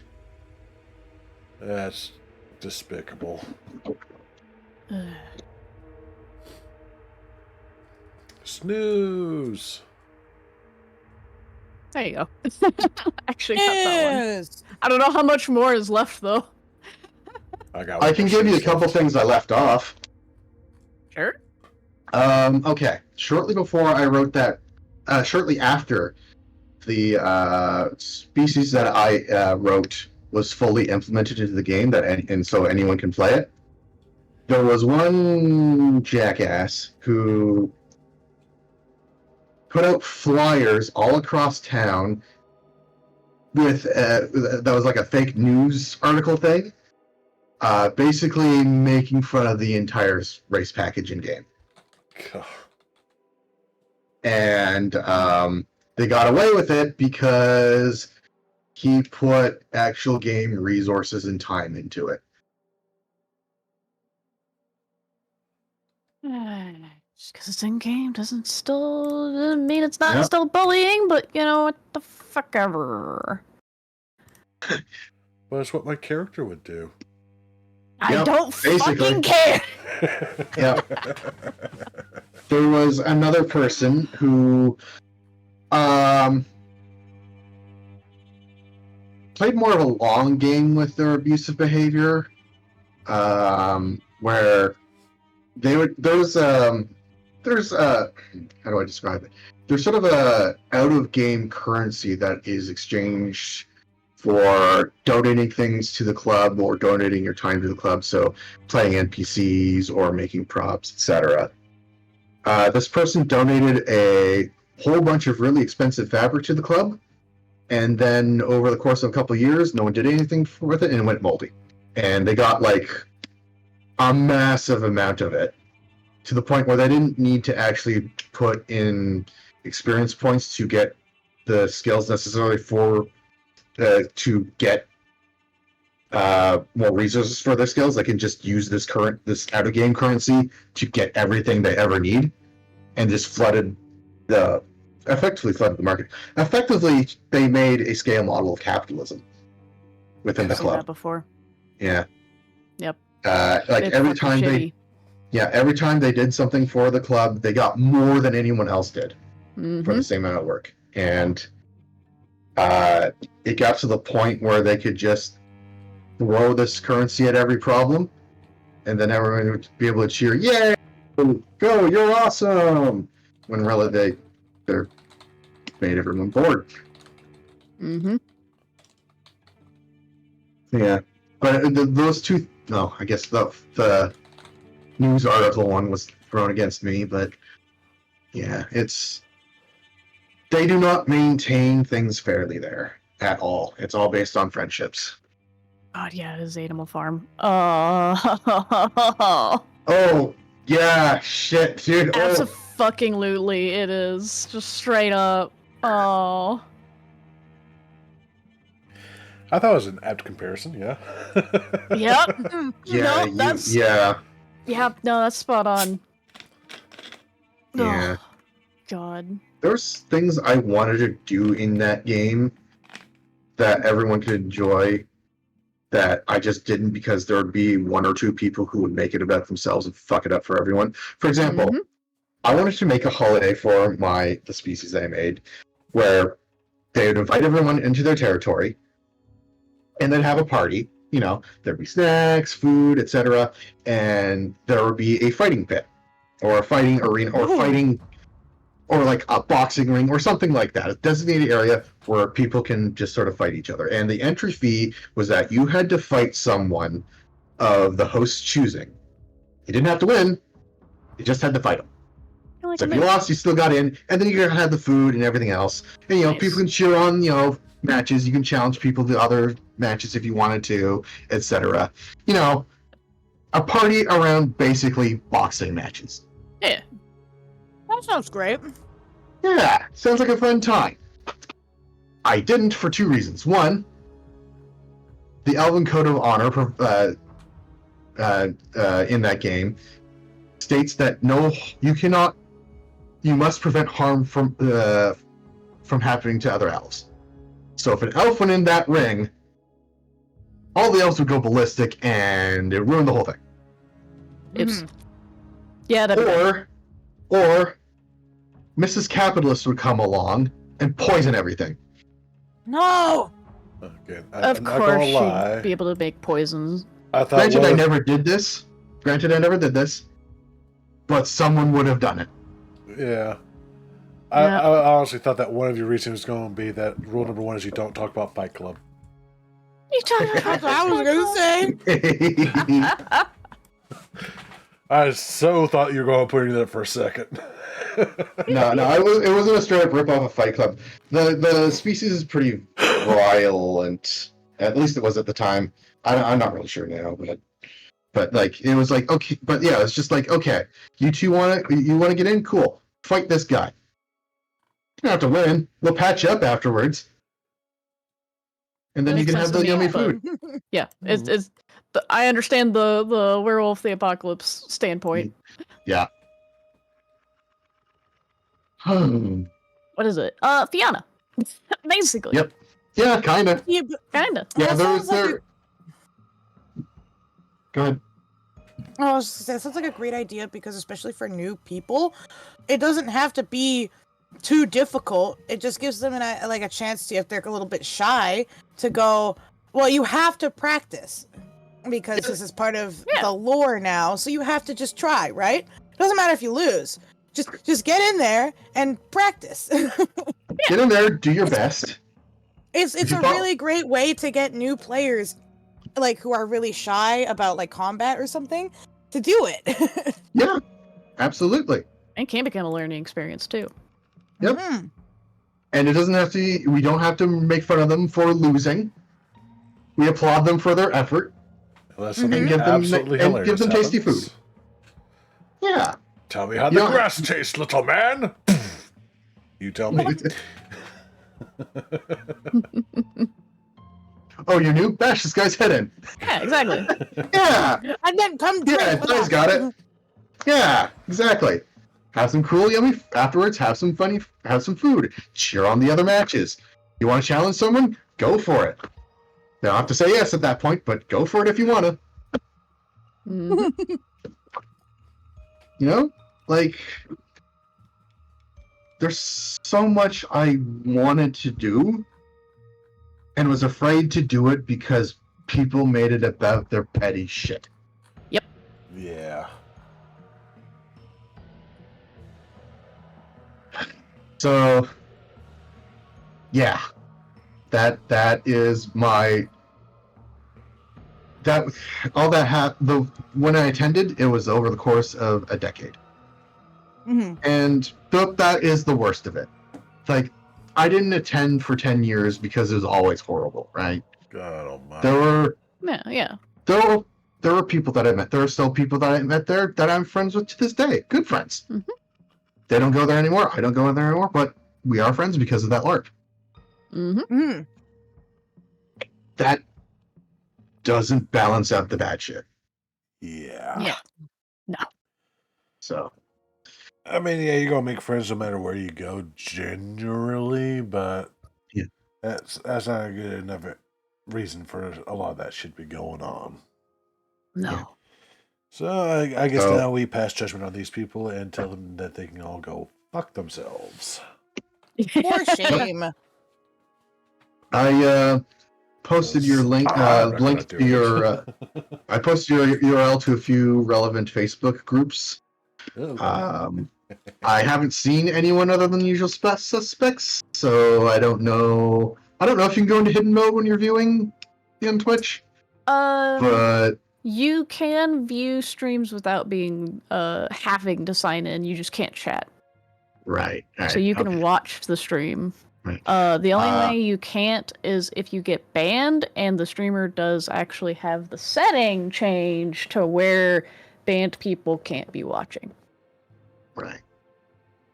But yeah, I mean, one of them did approve my post on the Facebook group, so they know. But like I said, I didn't name names, but the people that know might be able to figure it out. But legally, I think I'm fine. Yeah. But yeah, there are better LARPs out there. I've gone to one recently, or rather last year, because they're just starting up. It's really ambitious. No, it looks super dope, man. Oh yeah, Oh my it's gosh. called Empire 6. They're bringing it in downtown Toronto for now. They're looking for locations where they can actually set up a permanent location, but like it's a Oh. sci-fi LARP. You're on a ship. And so far it's been really good. It's been drama free in terms of interpersonal interactions, Good. which is fucking weird. But I mean, it's early days, but it's still fucking weird. But like, weird in a good way. Yeah. Yeah. So I'm paying attention to that. Plus, there's a few other LARPs that I want to try. But yeah. For now, stick with that one, and if ever able to get a ride to some of the other ones, some of them are pretty far from Toronto. But yeah, that's my LARP abuser, Wow. for lack of a better term. Damn. I'm so sorry. Chill. I appreciate that. So glad you're my friend. I like you a lot. Aw, thank you. I like you too. What do you want, Cat? I tolerate all of you. Excuse Hey, me you're- while You're the bone daddy. You gotta tolerate me. I add more people to my list of people I want to fucking bitch. Right. God damn.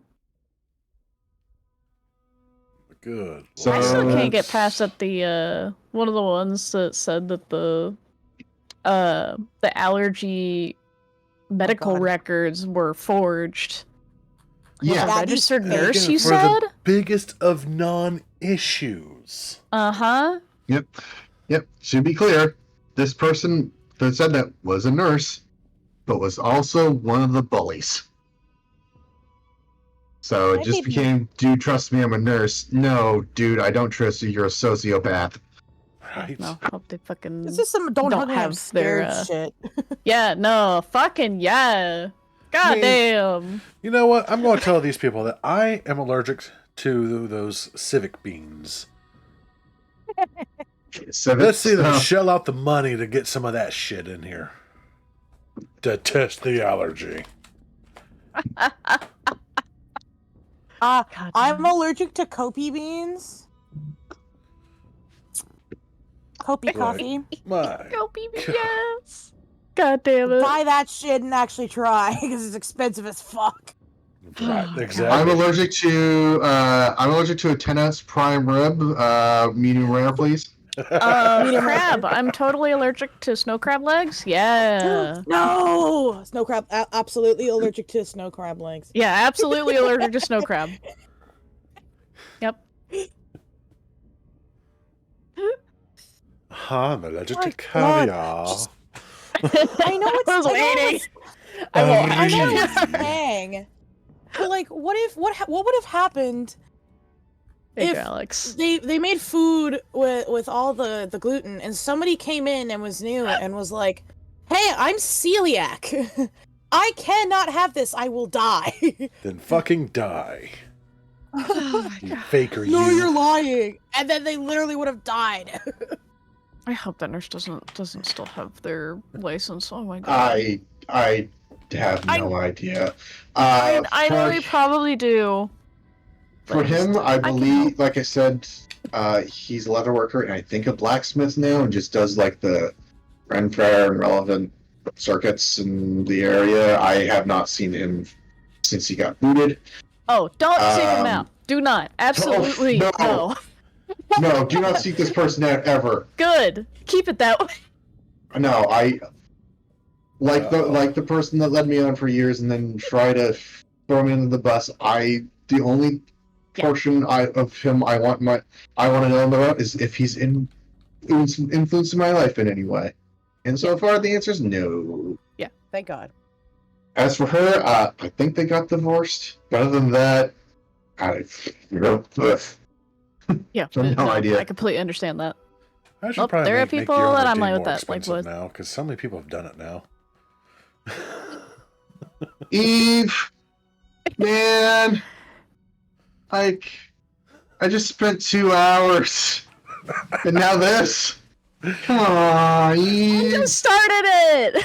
I'm just You mentioning wanna- it Stop first. button! No, man. Come on. I was just answering Lore's question. That's all. Lore wanted to know what Unjust was talking I thought about. Unjust was talking about 10 points on this channel. No. Oh. Because you Oh, see, he says that Eve. they were saying that I'm allergic to Eve being quiet, so I thought they were saving up 10K to time you out or something. Oh, how much is that? 10,000. The timeout is 10K. So it was Oh. either the 10,000 or make another redeem. Oh, I was. I just was actually wanting to Oh, time out then my Eve. bad. I'm sorry, Chill. I'm sorry, Unjust, The man for just unjustly trauma dumped for accusing 2 you. hours for our entertainment, and you're going to give him more trauma? No.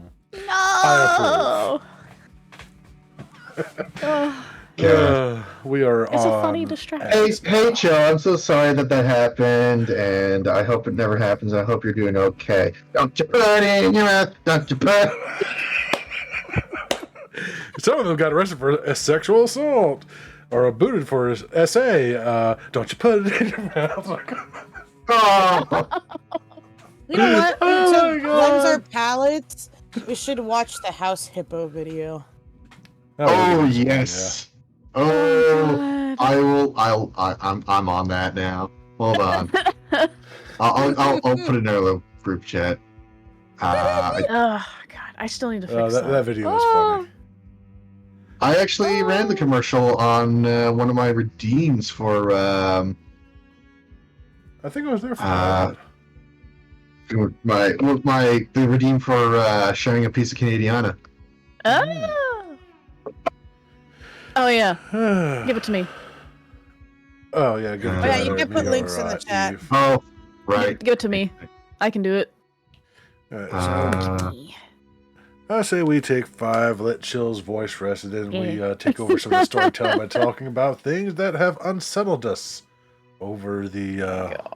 probably our childhood, because we're all There you go. big boys and girls now, and we're not so easily startled and shooketh. But there are some things that I stuck don't know. with us There's through some childhood. stuff, but Yeah, fair. Depends if you're Break just time. fucked up in the head like me or not. it's fair. So, It takes a lot. BRB. BRB.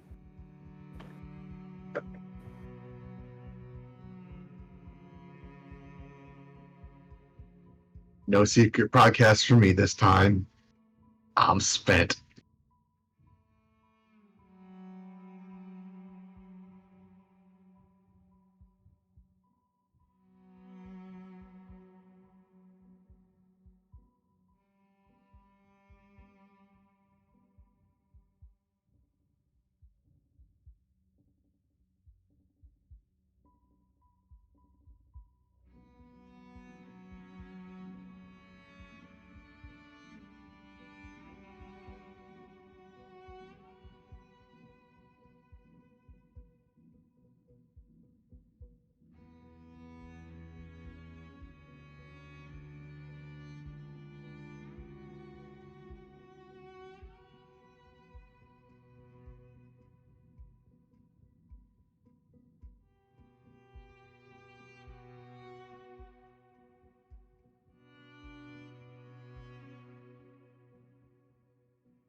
What did I come back to? What?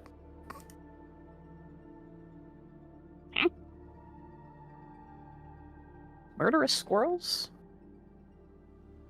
Welcome, Ursa Ironclaw. We're on BRB at the moment. Mildly. I'm back. I think I might be the only one back. Hello. Welcome. Sadly, you just missed all of the LARP trauma stories.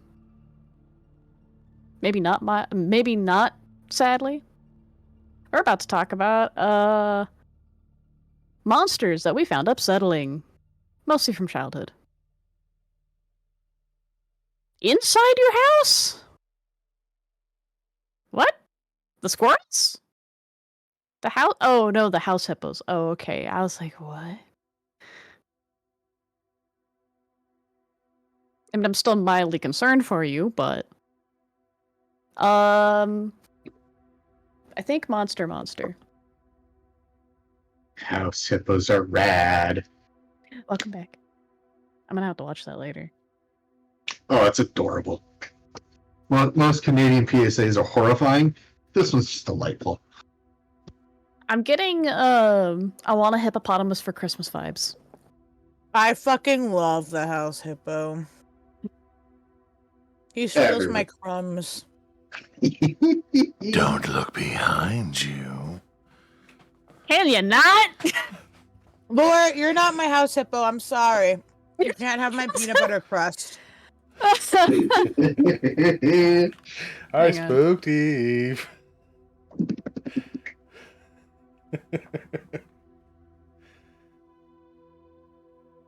No, There you're we go. talking to me, Unjust? Well, you did get them the game. Laura, you're not my house hippo. I'm sorry.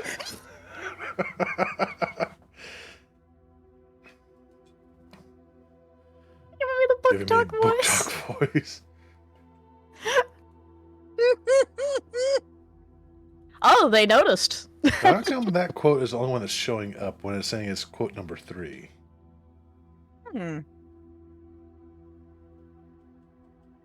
Curious. The other ones are there. Oh wait, Give me your no, moon. never That's mind. mine now. Wait, what? Stream You elements might- is intercepting? Stream elements. Stream yep. elements is intercepting. Oh, stream elements, you frickin' goddamn it. I will have Yep. to fix that later. You'll have to fix that later, yeah. You'll have to just turn off the stream elements stuff. Give me your moon, it's mine now. I will deal with that bit later. Whew. So, let me go ahead and put this back on. If any of you, dear viewers, have creatures or monsters that you've encountered in games or media that you found deeply unsettling, please tell us about them in the GMs Chat section and the Discord, and we will go over them because they will be most amusing. And I will totally not use them against you in any way, shape, or form. Fuck. Maybe I don't want to tell you about mine anymore. Don't know what you're talking about. Oh. Well, like, literally, I the one I chose, the very first, can't even play a game about this one because it freaked me out so much and I had nightmares for about a week. Ooh, well now you And got it. all I heard was a sound. So I'm like, no. Alex. Body horror. in Yeah, general? body horror. Mhm. Yeah. That's pretty understandable. I do include some of that in my game, so careful. I am mean, it's all okay to verbal talk description about now, it now. but yeah, that may also come up for warning. And also, hello, Oh, there's gosh. Iron Claw. I didn't see you pop in. Yeah. Hello. It was during the Alex- BRB. I forgot to mention. The monster from the remake of The Haunting? No, the Haunting, the remake of The Haunting as itself is unsettling. Yes, the movie itself. No, it's not unsettling. It's upsetting. upsetting. Okay, it's upsetting. In rage-inducing.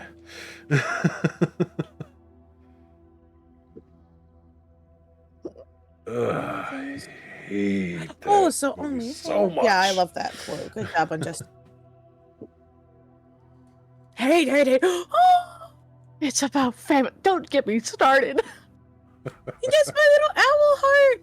God, Yeah. I still rage at that movie. I hate it so fucking much. Lethal Company? I will talk to you later about Lethal Company. No, ditch these losers and play with me. Unjust totally will tell you Oh. that. Because I need lore to play with us too, because I don't like playing only a 2 game. It has to be at least 3. It is better, yeah, with more. I'd like Lethal Company more if some of your unlocks stayed unlocked. True. You can get an Eve, chill. Lethal Company. Later, I'm working. Later. You're working. There's one of your friends, Chill. Welcome, Urza. We're glad to hello. have you. Oh, I know who you are. Hey, how's it going? You missed the horror stories, but you already know all of them. Oh wow. Whew. A real life person has showed up. Are you calling us fake? Wait, hold on. No, I just met IRL people instead of just online friends. I know. Eve, I've got bad news for you. I've been a figment of y'all's imagination for quite some time. Is it time to wake up? That is the truth. I am just your fear personified. Or are we all Alex's fear personified? Oh, okay. Time to wake up, Alex. It's time to wake up, Alex. Your journey's not over. Your dirty son. Oh my god. You're the daddy I always wanted. I mean, Lore's my daddy too, okay? I redeemed it. Yes. I are dying. 1 second. You're fine. Oh, I'm just trying to regain the ability to breathe. No takebacks. No takesy backsies.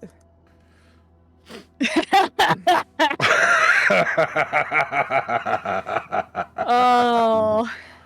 Yes.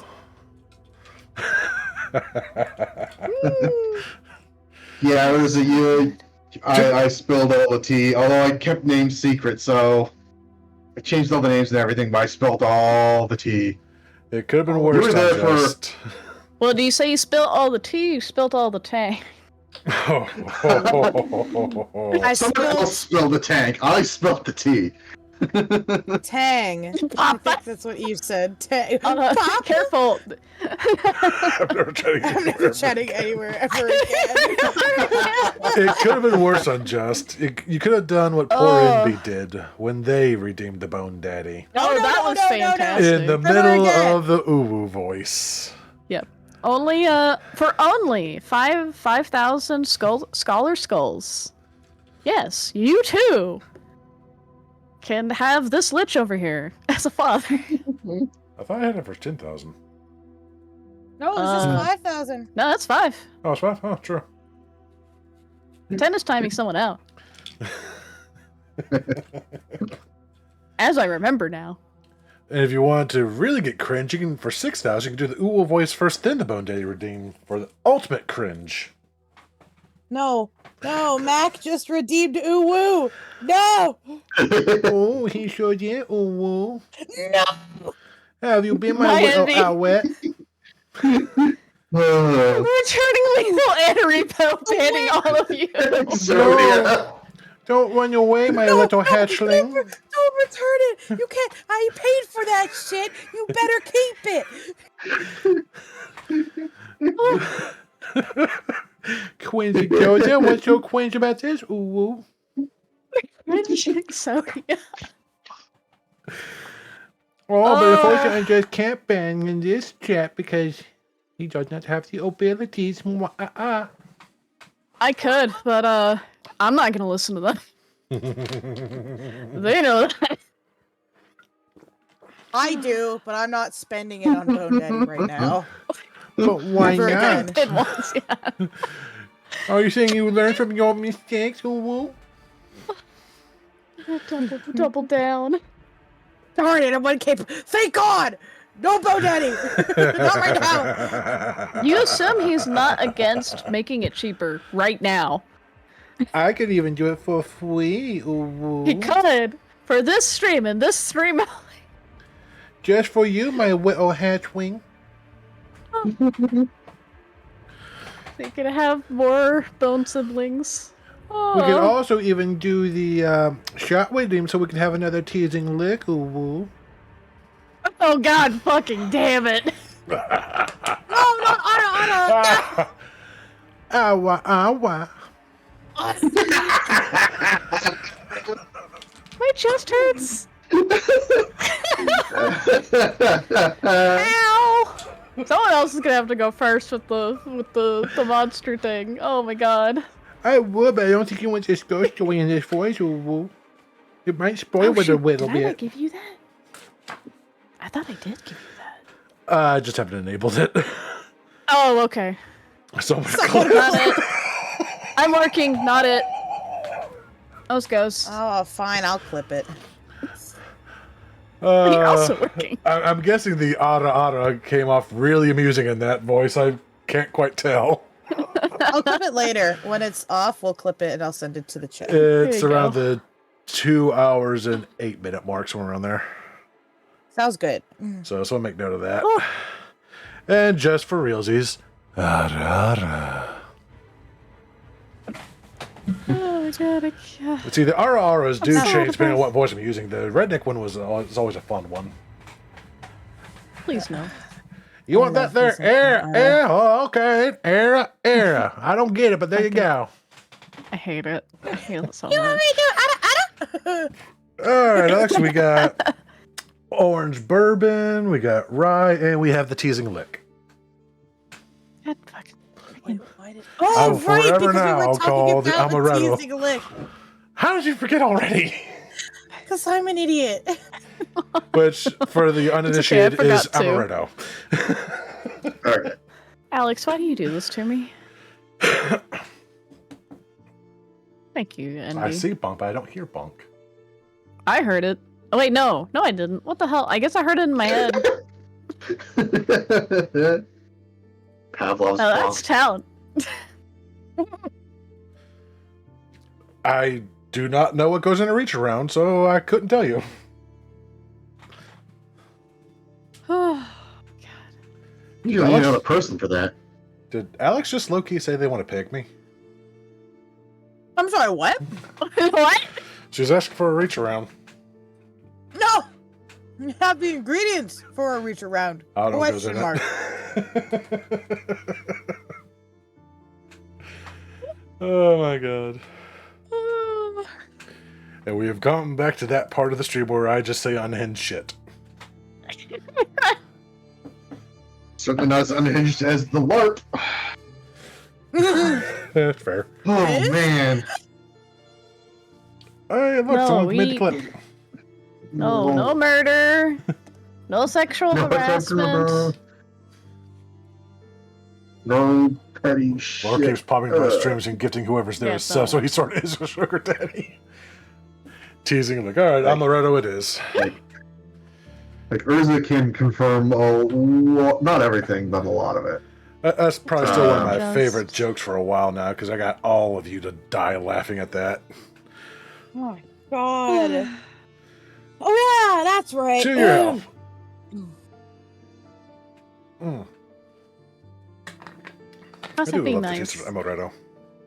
Oh, are you being nice to Lore? Mm-hmm. I see how it is. Hey, I named that drink in your honor. In Eve's honor, Eve. It's in your honor. So, What is this? as for the unsettling things, I've got two things from my childhood. One would be a story straight from memory, the other, I do actually still own the book and have it in my hands about the other story. So who wants to go first? Hell yeah. I guess I can go first since it is my stream. I was I've about to already say, yeah. milked enough content Go from you ahead. guys for free just by sitting back and listening. I'm going last. That's fair. Okay. You already Thanks, went Rosa. 2 Okay. hours. That is All fair. right. All Thank right, you, Rosa. Rosa. Thank you for popping in. Hope to see more of you. Sorry you missed all the tea, but here we are. Thanks for stopping in. So, let me pull this book open real quick. This book is, let's see. The author's unfortunately long dead. He died in 1965. When was this book published? This particular book. I'm trying to find it.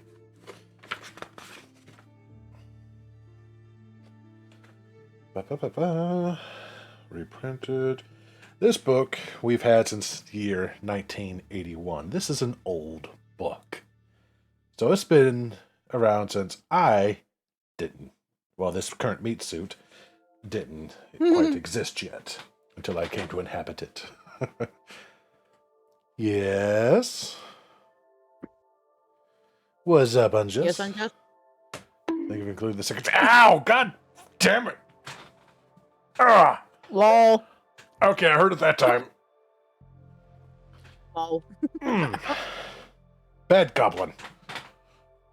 Aw, is Bone Daddy in pain? One of these days, I'm going to figure out how I can add a crack effect along my skull for every time I get bonked. That'd be Eventually, the freaking skull great. will just fall apart, and that's when the stream will end because I fell apart.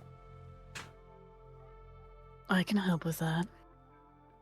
Uh-oh.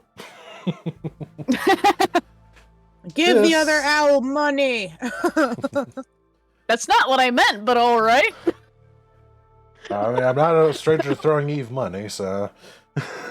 You're not stranger. You're not stranger to throwing me money either. Like, goddamn. Oh, jeez. This is the choking ghost of Blank House, because they decided to remove that for privacy reasons, even though that house might not even exist anymore. Near 73rd Place, Glasgow.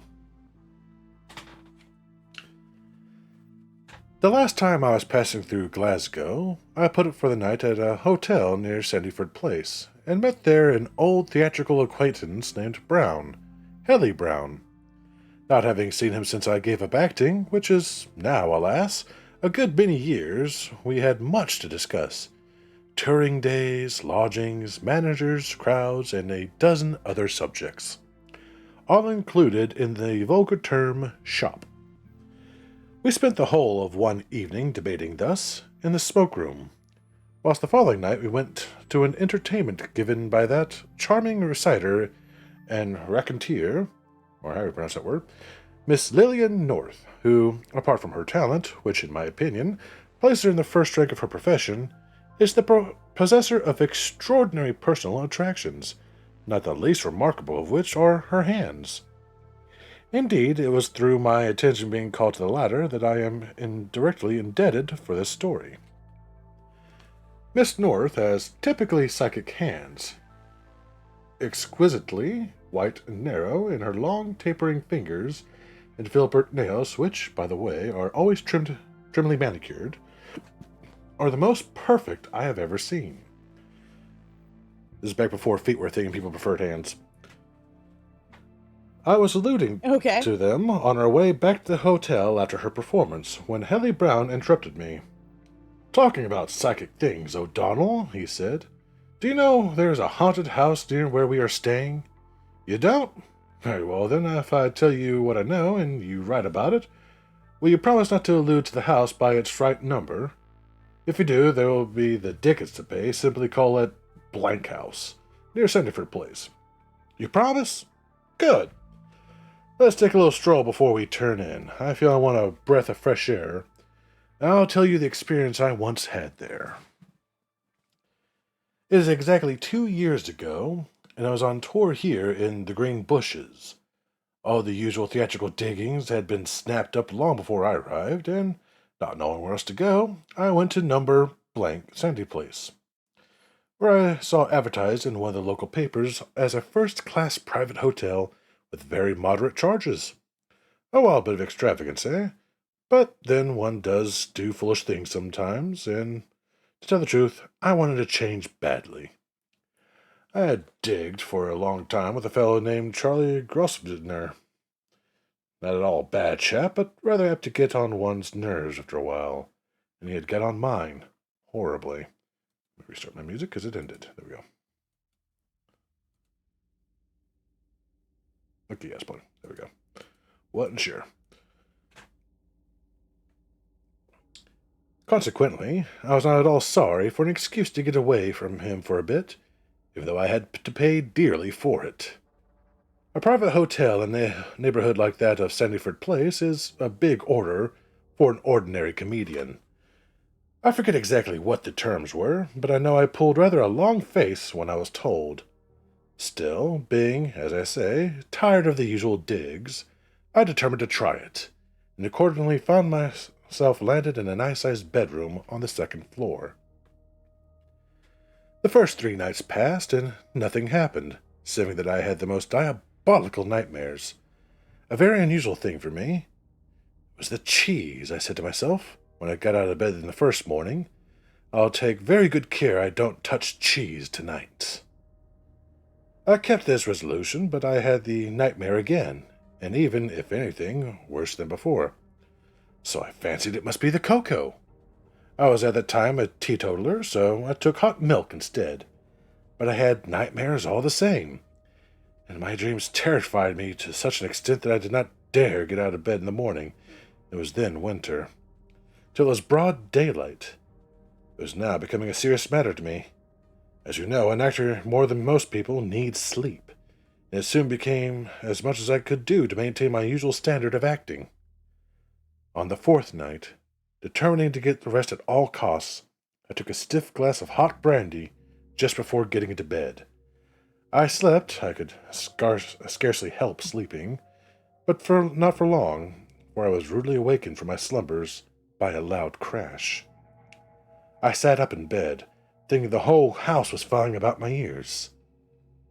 The sound was not repeated, and all was profoundly silent. Wondering what on earth the noise could have been, and feeling very thirsty, I got out of bed to get a drink of lime juice. To my annoyance, however, though I groped about everywhere, knocking an ashtray off the mantelpiece and smashing the lid of the hope dish, I could find neither the lime juice nor matches. At length, giving it up as a bad job, I decided to get into bed again.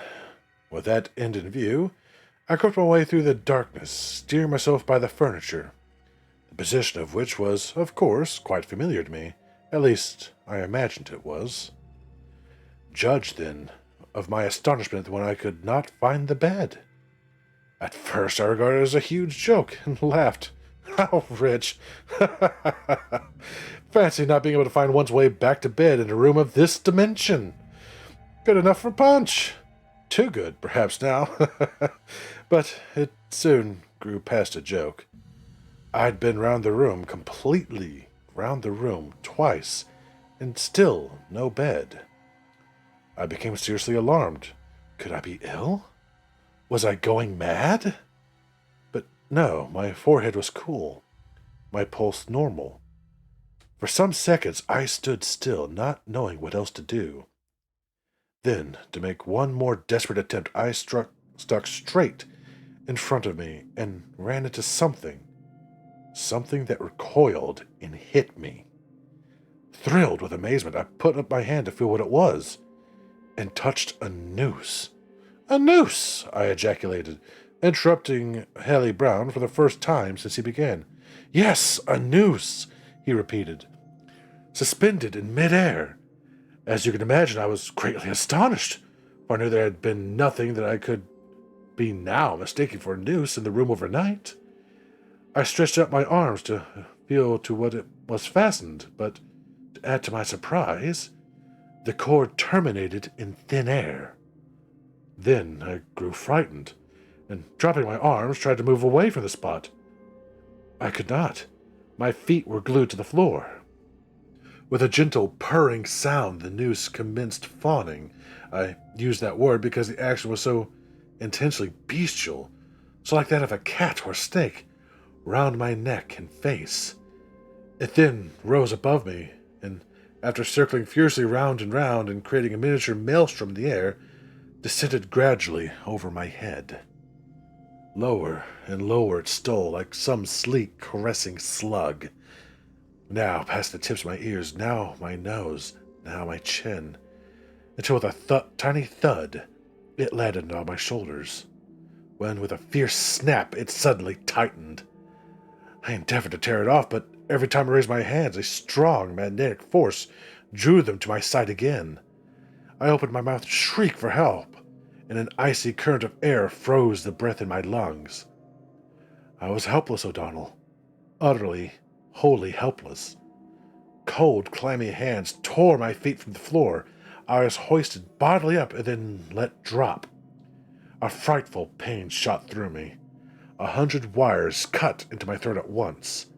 I gasped, choked, suffocated, and in my mind, efforts to find a foothold kicked out frantically in all directions. But this only resulted in an increase to my torments. Since my every plunge, the noose grew tauter.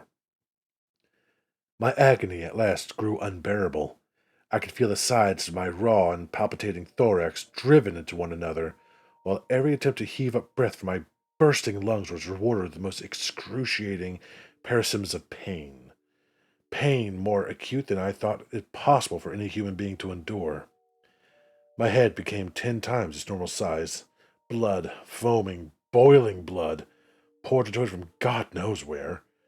And under its pressure my eyes bulged in their sockets, and the veins in my nose cracked. Terrific thunderings echoed and re-echoed in my ears. My tongue, huge as a mountain, shot against my teeth. A sea of fire raged through my brain, and then blackness. Blackness inconceivable. When I recovered consciousness, O'Donnell, I find myself standing, cold and shivering, but otherwise sound and whole, on the chilly oilcloth. I had now no difficulty in finding my way back to bed. In about an hour's time succeeded in falling asleep. I slept till late and, on getting up, tried to persuade myself that my horrible experience was but the result of another nightmare. As you may guess, after all this, I did not look forward to bedtime, and counted the minutes as they flew by with the utmost regret. Never had I been so sorry for my performance that the theater was over, and the lights of my hotel once again hoved in sight. I entered my bedroom in fear and trembling, and was so apprehensive lest I should be again compelled to undergo the sensations of hanging, that I decided to keep a light burning all night, and for that reason had brought half a pound of wax candles. At last I grew so sleepy that I could keep awake no longer, and placing the candlestick on a chair by the bed, I scrambled in between the sheets. Without as much as a sip of spirits, I slept like a top. When I awoke, the room was in pitch darkness. A curious smell at once attracted my notice. I thought at first it might be but the passing illusion of a dream. But no. I sniffed again. It was there close to me, under my very nose, the strong, pungent odor of drugs. But not being a professor of smells, nor even a humble student of physics, I was consequently unable to diagnose it, and could only arrive at the general conclusion that it was a smell that brought with it very vivid recollections of a chemist's shop and of my old school laboratory. Wondering whence it originated, I thrust my face forward with the intention of trying to locate it, when, to my horror, my lips touched against something cold and flabby. In an agony of fear, I reeled away from it, and the bed being narrow, I slipped over the edge and bumped onto the floor. Now I think it is quite possible that up to this point you may have attributed my unhappy experience to nothing more nor less than a bad dream. But your dream theory can no longer hold good, for, on coming in such contact with the floor, I gave my funny bone a knock, which, I can assure you, made me thoroughly awake. And the first thing I noticed on recovering my scattered senses was the smell. I sat up and saw to my terror my bed was occupied, but occupied in the most alarming manner. On the middle of the pillow was a face. The face of... I looked closer. I would have given every penny I possessed not to have done so, but I could not help myself. I looked closer, and it was the face of my brother Ralph. You may recollect my mentioning him to you, for he was the only one of us who was at the time making money, whom I believed to be in New York. He had always been rather sallow, but apart from the fact that he now looked very yellow, his appearance was quite natural. Indeed, as I gazed at him, I grew so convinced it was he that I cried out, "Ralph!" The moment I did so, there was a ghastly change. His eyelids opened, and his eyes I recognized at once, protruded to such a degree that they almost rolled out. His mouth flew open, his tongue swelled. His whole countenance became convulsed with the most unparalleled, and for that reason indescribable, expression of agony, whilst the yellowness of his complexion deepened to a livid, lurid black, and was so inconceivably repellent and hellish that I sprang away from the bed, appalled. There was then a gasping, rasping voice, and a voice that, despite its unnatural hollowness, I identified that as that of Ralph, broke forth.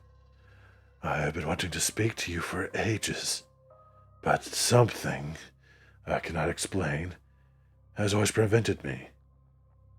I have been dead a month. Not cancer, but Dolly. Poison. Goodbye, Ellie. I shall rest in peace now." The voice stopped. There was a rush of cold air laden with the scent of the drug, and faintly tainted, with a nauseating smell of the grave, and the face on the pillow vanished. How I got through the remainder of the night I cannot say. I dare not think. I dare only remember that I did not sleep. I was devoted to Ralph, and the thought that he may have perished in the miserable manner suggested by the apparition completely prostrated me. In the morning I received a black-edged letter from my mother, saying that she had just heard from Dolly, my brother's wife, saying Ralph had died from cancer in the throat. Dolly added in a postscript that her dearly beloved Ralph had been very good to her, and left her well provided for. Of course, we might have had the body exhumed, but we were poor, and Ralph's widow was rich. And in America, you know, everything goes in favor of the dollars. Hence, we were obligated to let the matter drop, sincerely trusting Dolly would never take it into her head to visit us. She never did. My mother died last year. I felt her death terribly, O'Donnell. And as I no longer have any fixed abode, but am always touring the British provinces, there's not much fear of Ralph's murderess and I meeting. It is rather odd, however, that after my own experience at the hotel, I heard that it had borne the reputation for being haunted for many years, and that a good many visitors who had passed the night in one of the rooms, presumably mine, had complained of hearing strange noises and having dreadful dreams. How can one explain it all? One can't, I responded, as we turned in for the night. And that's one of the ghost stories that has stuck with me over the years. Damn. That's spoopy. I like it. Very spoopy. Yes, and they did use the word ejaculate as a synonym for said. Yeah, that part was a bit weird. Keep in mind that this is from the mid-1900s. Yeah. Very old story. This is a very, very old story. The author who writes in the first person, who's telling these stories to us, did die in the year 1965, and presumably he wrote this book, I think... I want to say 50 years prior to his death, so it might actually be from the early 1900s, that story. Damn. Early to mid 1900s, at least.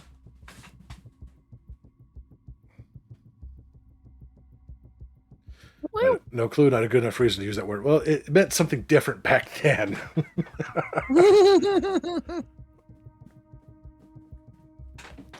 Whose turn is it now?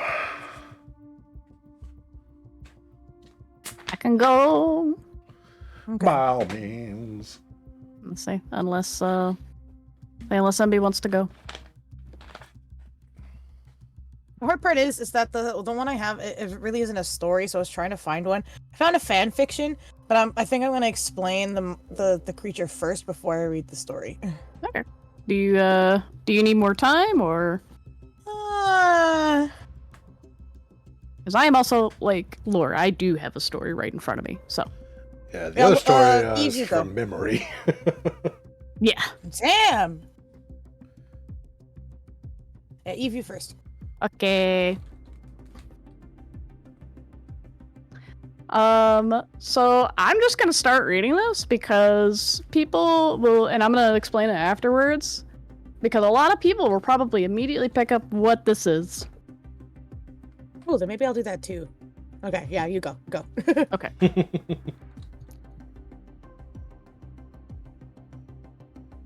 If I can get my mic to where I can read better. Excuse you. There we go. That's better. It wants cuddles. No, it just wants to block the text. Oh, that too, huh?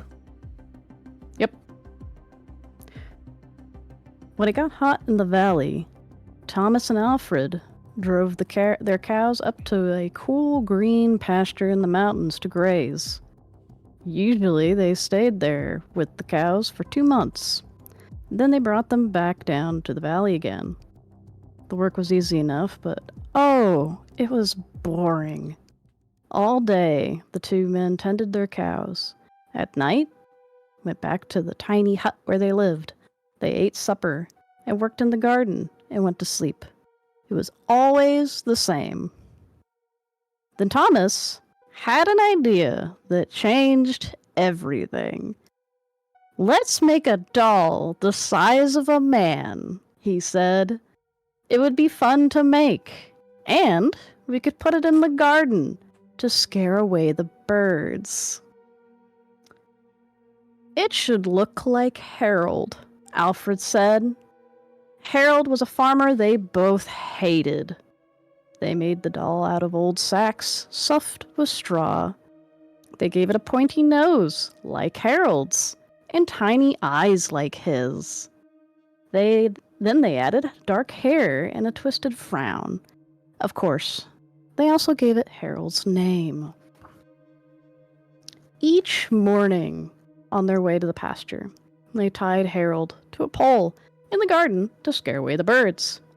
Each night, they brought him inside so he wouldn't get ruined if it rained. When they were feeling playful, they would talk to him. One of them might say, "How are the vegetables growing today, Harold?" Then the other, making believe he was Harold, would answer in a crazy voice, "Very slowly." They'd both laugh, but not Harold. When something went wrong, they took it out on Harold. They would curse at him, even kick him or punch him. Sometimes one of them would take the food they were eating, which they were both sick of, and smear it on the doll's face. "How do you like that stew, Harold?" he would ask. "Well, you'd better eat it, or else." Then the two men would howl with laughter. One night, after Thomas wiped Harold's face with food, Harold grunted. "Did you hear that?" Alfred asked. "It was Harold," Thomas said. "I was watching him when it happened. I can't believe it." "How could he grunt?" Alfred asked. "He's just a sack of straw. It's not possible." "Let's throw him in a fire," said Thomas. "And that will be that." "It's not to do anything stupid," said Alfred. "We don't know what's going on. When we move the cows down, we'll just leave him behind. For now, let's just keep an eye on him." So they left Harold, sitting in a corner of the hut. They didn't talk to him, or take him outside anymore. Now and then, the doll grunted. But that was all. After a few days, they decided there was nothing to be afraid of. Maybe a mouse or some insects had gotten inside Harold and were making those sounds. So Thomas and Alfred went back to their old ways. Each morning they put Harold out in the garden. Each night they brought him back into the hut. When they were feeling playful, they joked with him. When they felt mean, they treated him as badly as ever. Then one night, Alfred noticed something that frightened him. Harold is growing, he said. I was thinking the same thing, Thomas said. Maybe it's just our imagination, Alfred replied. We have been up here on this mountain too long. The next morning, while they were eating, Harold stood up and walked out of the hut. He climbed up on the roof and trotted back and forth, like a horse on its hind legs. All day and all night, he trotted like that. In the morning, Harold climbed down and stood in a far corner of the pasture. The men had no idea what he would do next. They were afraid. When they decided to take the cows down into the valley that same day. When they left, Harold was nowhere in sight. They felt as if they had escaped a great danger and began joking and singing. But they had gone only a mile or two till they realized they had forgotten to bring the milking stools. Neither one wanted to go back for them, but the stools would cost a lot to replace. There's really nothing to be afraid of, they told one another. After all, what could a doll do? They drew straws to see which one would go back. It was Thomas. I'll catch up with you, he said. And Alfred walked on towards the valley. When Alfred came to a rise in the path, he looked back for Thomas. He did not see him anywhere, but he did see Harold. The doll was on the roof of the hut again. As Alfred watched, Harold kneeled and stretched out a bloody skin to dry in the sun. That is Harold. That sounds familiar. Should be. That is from one of the scariest stories to tell in the Dark book. That is the Scarecrow, if anyone has seen the movie made by Guillermo del Toro. Ooh, I need to watch that now. I love Guillermo del Toro. Yeah, that's the Scarecrow. Damn. Honestly, he could have done a little better with it, but I mean, he did okay. I won't spoil anything for you, but yeah. Yeah, that was one of the stories that really fucked with me for obvious reasons. So yeah, that's one of the ones that really stuck with me as far as those stories went. And this actually, so I was reading directly from a book called Beware, which is by R.L. Stine. It's R.L. Stine picks his favorite scary stories. There's a couple in here actually written by R.L. Stine himself, but that one, like I said, was from the Scary Stories in the Terry Dark, which I should have looked. What was the author's name again? Was written by Alvin Schwartz. Oh, I've heard of that name. Use the Swartz. Yeah. He was the one who wrote all those scary stories to tell in the Bark books. Interesting. Yeah. But yeah, that's mine. I should probably also mention that with that story that I read, what really stuck with me was the illustration of you see an old man starting awake with a swollen head that clearly is suffocated, just staring right up at him and going, hi. It's a very Hi. creepy-ass image. I wish I could show it. Sadly, the illustrations that are in this book, I think, are different from what were in the original Scary Stories to Tell in the Dark books. Which those were so creepy. All the time.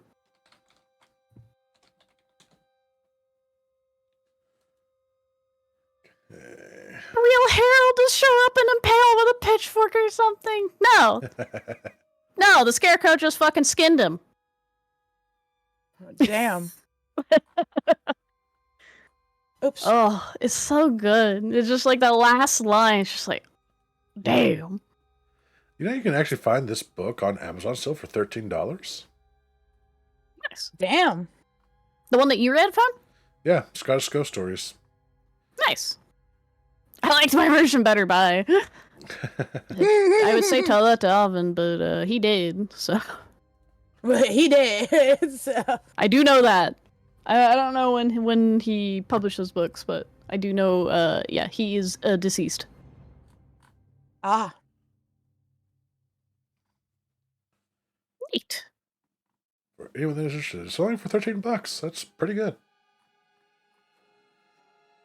I wonder how much this one is. Might be kind of expensive because I don't know if it's still in print. I didn't think this one would still be in Okay. print. I was surprised. Oh, maybe. Oh, it's a paperback though. Oh no, the hardcover's only $10. Holy crap! Hey yo, send me. Christmas There you go. gift? Birthday present.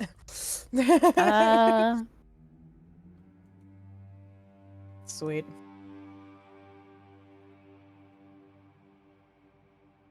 Oh, that does All seem right. used though.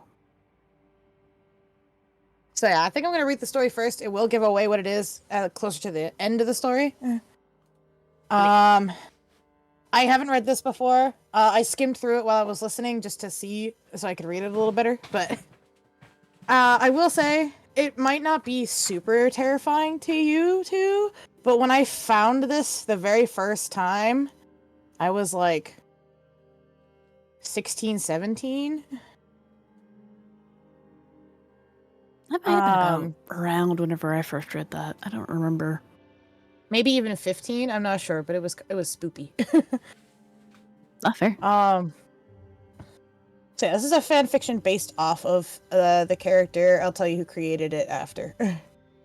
Hell yeah. All right. I had never seen something like that. Never. I was just camping. Simple, easy even. You go out into the woods and enjoy the gift of nature. Yes, you worry. What if you get lost? What if a bear attacks? But I'd done this 100 times before. I was practically born in the woods of Washington. Its misty mountains always the background of the lengthy trees. The dead pine needles carpeting the forest floor. The sweet smell of sap and nature's breath. The sound of crackling leaves, soft wind, and deer. The last raindrops falling on your head, and the bark toughened by time. The boots of my family made these trails, and yet I had never been more afraid in my entire life. Are you going to build a fire or not? I'm freezing. If it's really that bad, do it yourself, Jada, I answered. This was supposed to be a romantic getaway, not an ice cream social, Evelyn. Well, how was I supposed to know it was going to be so cold? I shrugged my shoulders as I leaned further back on the moss-covered rock. I don't know, look at the news. She rubbed her hands together. Well, I like to be spontaneous. A plume of breath left my lips. There's a difference between being spontaneous and stupid. She stooped back to pick up twigs as a strand of dark, coily hair fell into her face. She began to construct herself a fire by our neutral-colored tent. I watched with a smile as I breathed in the fresh air and tried to focus on the happy memories of this place. Are you going to help me? I took the matches and lit them. I placed it in the sticks and watched it grow. Perfect, I added and gave her a quick kiss. The night grew colder as the sun fell behind the trees. The stars hung lifeless and the moon lay dead. Small fingers of light deepened the shadows and the clouds fell over the bright stars. I rubbed my hand back and forth on Jada's back, who lay on my shoulder. Is this what you had in mind? Her deep eyes looked at me. Yeah, it's even better that you're here beside me. Aw, don't make me blush, I nudged her. The warm light of the fire flickered on her skin as she turned back to the flames. Soon after, her breathing leveled and eyes closed, and she was fast asleep. A blood-curdling scream pierced the air. I sat up. Evie, what's the matter? Another scream echoed in the silence. I looked to the trees. Evelyn? Worry was present in her tone. I stood and stared at the woods. Did you hear that? I whispered. Honey, are you okay? She pulled me to look at her. I walked to our tent, my eyes stuck on the seemingly darkening forest. I grasped the shotgun beside our tent. Who was that? Evelyn, what are you doing? What the fuck was that? She took my hand. What was what? That scream. Evelyn. She tilted my head toward her. No one screamed. Her eyebrows were tilted upward. Jada, I swear on my life I heard someone scream. I let her take the shotgun out of my hands. Hey, I know it's your first time back. She cupped my face. I stared into her cinnamon eyes, glinting of gold in the firelight. It's not that. It's not. Evie, let's just get a good night's sleep. She walked me to the tent. I was not hallucinating. I was sure of that. Something is in the woods. I know. I can feel it. Again. The guttural scream electrifying the woods as it crawled into my ears. I stood up and stepped out of the tent to catch my breath. Evelyn, honey, there's nothing to hear. I grabbed the shotgun. I grabbed the shotgun. I had to help whoever was in trouble. Even if they were in trouble. Maybe Jada couldn't hear it. But if I just let someone die when I had a chance to stop it, well, I couldn't handle that again. Jada, listen to me. I pulled her toward me. I might be crazy, but please believe me. We can search for whatever I heard, and if we don't find whatever or whoever, no harm will be done, okay? Okay. I took her hand and we ran off into the woods. The smell of rotten wood and broken leaves, branches crept along the sky, weaving thicker and thicker as we walked. The dead pine needles grabbed at my feet, the mud pulling downward, and a little light was suffocated by clouds. I clutched her hand in mine. No matter what happens, I will not lose her too. Are you sure about this? It feels off. You know people can go missing in these woods and die. Even though I might not know them. I don't want to give them the same fate as my brother. She squeezed my hand. Another scream. I flinched and covered my ears, the sound echoing through my head, leaving pain where it touched. I brought my hands down. I could barely see the red stains on my hands. Jada shone a flashlight into the forest. Nothing could be seen other than the still branches. She pointed the light to my face. Evie, your ears are bleeding. We need to go back. No, I'll be fine. I started walking again. Evelyn! Jada! The pain I went through, the agony, I couldn't wish that on anyone. I walked over to her. What if there was someone hurt? What happens when their family can't find them? I took a breath. What happens when they find their body? My voice fell. Hey. Her arms enveloped me. We can keep looking, okay? I just want you to be safe, she said as she wiped my eyes. I nodded, rubbing the blood from the sides of my face. My eyes caught movement. I looked. There was nothing I could see. I clung to Jada as we walked deeper and deeper into the forest. Ugh, what the hell is that smell? I have no fucking clue, but it's disgusting. I pinched my nose. As we wandered, it grew stronger. I knew that smell. It was the smell of death. It grew to suffocate the trees, the ground, the birds, and us. I could taste the rotting dead as it grew, the endless crescendo into nothing. Evelyn, Jada pulled me. Her flashlight shone downward. My blood ran cold. The crushed remains of a deer scattered across the forest floor. Steam still rose from its body in the cold. The blood splattered across the leaves. This hadn't been eaten or attacked. It was crushed. She tugged me further. She pointed the light up. I froze. My breath gone, my knees shook, my mouth dried. It stood tall, the height of the trees. Lengthy arms reached the floor as ribbons. Gaunt body, stretched skin, smell of sulfur. A pole out of the top with 2 sirens for a head. Dried skin holding the metal speakers, wires wrapped around its neck, wires down into ashen stomach. I grabbed Jada's coat and slowly took steps back.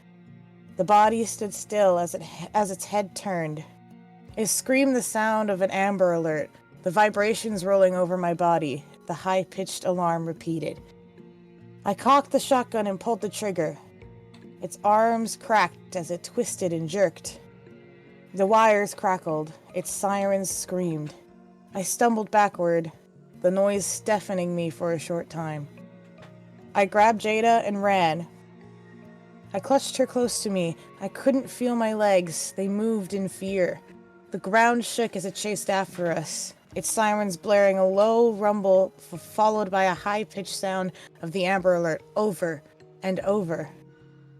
I pushed Jada out of its way and into the woods. "What the fuck?" she whispered breathlessly as she leaned against a tree. Shit, I muttered. My legs shook, my hands sweaty and my eyes brimming with tears. "Do you have a crucifix or something?" I asked. "Why the fuck would I have a crucifix? I'm just thinking that would be useful right about now." "Yeah, probably," she panted. I grabbed the shotgun as it rattled from the creature's stomping. "We got to get the hell out of here." I could hear the snapping of tree branches. "Yeah, no shit." It began to whir the nuclear war siren. The sound blew the dead leaves of the trees. Its siren fell off into static before starting once more. Suddenly, the forest fell silent. I caught my breath as a chill ran up my spine. I saw its rotting foot step into the mud just beside us. The ashen skin was splattered with dried blood and dried mud. I put my hand on Jada's mouth, and I looked all the way up at its spinning speakers. Slowly I stood, trying not to make any noise. I grabbed Jada's hand and pulled her up. I twisted my hands around the trigger. I held my breath as I aimed upward. Maybe if I could hit its sirens and kill him, would it even reach? I pulled the trigger. Its body twitched as its head rotated towards us. "Run!" I yelled at Jada. Its bony arms swung. "Evelyn!" My back collided with a tree, and I could hear the snap of my elbow as it bent around the trunk. It let out a hollow, staticky scream, blowing the pine needles up. My head ached. My vision tunneled as the sounds of its sirens muffled. The world rocked as I lay in the mud, dried blood down the sides of my face, bruised and scratched. I could barely feel the leaves and mud under my arms. The smell of sulfur was softer. The sky above had shone brighter. I turned my head. The shotgun lay a few feet away. Was this it? The same fate as my brother, lost out camping, found dead days later? What about Jada? What will happen to her? Will she be all right? Will she be alone in this world? I came to this forest to mend an old wound, not to get more physical ones. It had been my nightmare for oh my goodness. It has been my nightmare for years, and I'm just going to let myself die? Fulfill my nightmare, lose the love of my life? Feed the monster, add fuel to the flame? Die in fear and pain, in grief? I could see Jada rushing over to grab the shotgun. The sound of sirens running in my ears as I sat up. Adrenaline filled my body as my head pounded while I stood to my feet. My legs were like rubber, my arm limp beside me, and my back shooting pain through my body. I wouldn't let Jada die. I wouldn't let my nightmare grow. I wouldn't fear. I won't let myself be defeated by my fear, my grief, my loss, my pain. "Jada!" I spoke as loud as my voice would let me. She understood and threw the shotgun. I managed to catch it and prepared myself. I cocked the gun. Bang! Its head turned to me, and its body followed. Bang! I sent another shot to its leg. Bang! I recoiled. The recoil burned my arms and back. Bang! It's crackling and groaning, as if its wires and bones grew louder. Its siren fell and dipped. Its stretched skin bled old brown blood. Its long leg began to wobble. It twitched and jerked as it stepped toward me. I took the butt of my shotgun and slammed it into its leg. Every part of me burned and throbbed, but I wouldn't stop. I slammed the shotgun over and over and over again into its leg, until the distortion of the siren grew greater and greater. The noise grew louder. It swept its hands, trying to grab at me and Jada. I sent one last blow with everything I had. The stretched bone snapped. Its body fell to the ground. The forest shook as it landed, its siren falling off one last time. I stood in shock. It was over. Jada pulled me out of my daze. The adrenaline began to leave my body as the pain grew stronger. She slung my arm over her shoulder. We practically ran through the forest. The clouds still hung with the stars. The mud still reached at our feet. The branches suffocated the light. The smell of rotting trees and dead pine needles still filled the air. The sound of our footsteps and the dead leaves we crushed. We made it back to our tent and left as soon as we could. As we sat in the back seat of the ambulance, I could see the forest with the same mist and the same mountain backdrop. And as the forest grew small, a wail of a siren rose from the trees. I knew there were odd things in this world. I knew we had to face our demons, but I had never seen anything like that. Never.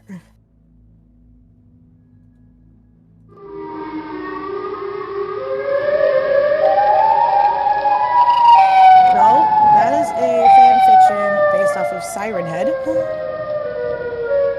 Yeah, I should have caught on to the sounds.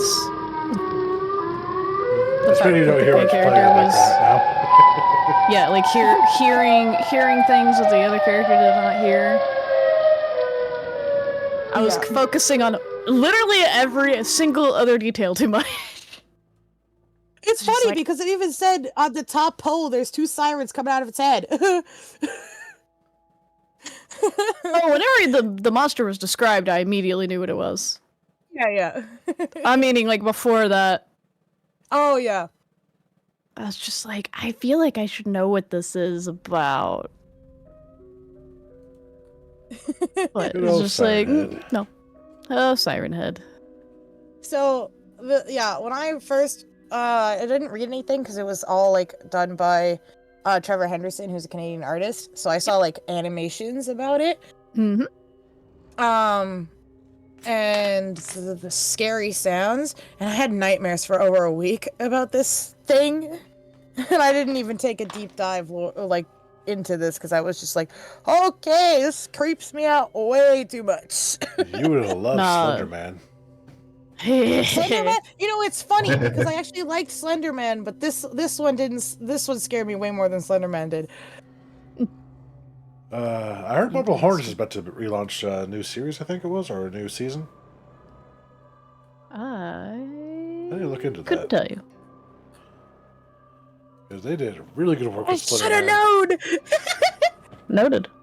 Yeah, pity you didn't hear Yeah, the that was siren. after you described Siren Head. I was just like, shoot. Yeah, it's a pity you didn't hear the Siren Head sounds I was playing in the background there. No, I couldn't. Damn I it. Which is wasn't weird 'cause- listening because I was. I thought it muted would the play tabs over so that- Discord, is what's confused me. So y'all don't hear this, Oh, right? are you doing it in That's weird. I should have heard it if it was soundboard. Well, it's on voice mod, which is connected to Discord, but y'all aren't hearing this at all? Oh, barely. Barely. Huh. But yeah, I'm okay now. Very But like quiet. when I first heard about this, I had major nightmares. That And that that's artist. why I was like, which one was super unsettling? And I'm like, Yeah. I've seen a lot of unsettling things, but not that shook me. This one, like, I almost shit myself at the Oh, time. that artist is great. If I had seen like the original artwork first, that probably would have made it be more. Oh, god damn it, Mac. Made it be more. What's your problem influential there? to You don't me. like something? God damn it. I didn't know, or I didn't see the official artwork until long after I already knew what Siren Head was. Ain't nothing Yeah. wrong with what's going on here. I disagree. So I suppose that's your that God-given one right. That was my unsettling monster. Otherwise, most of the ones that I heard, I just find them more fascinating than like actually like stuck with me scary. That's fair. What if I do this?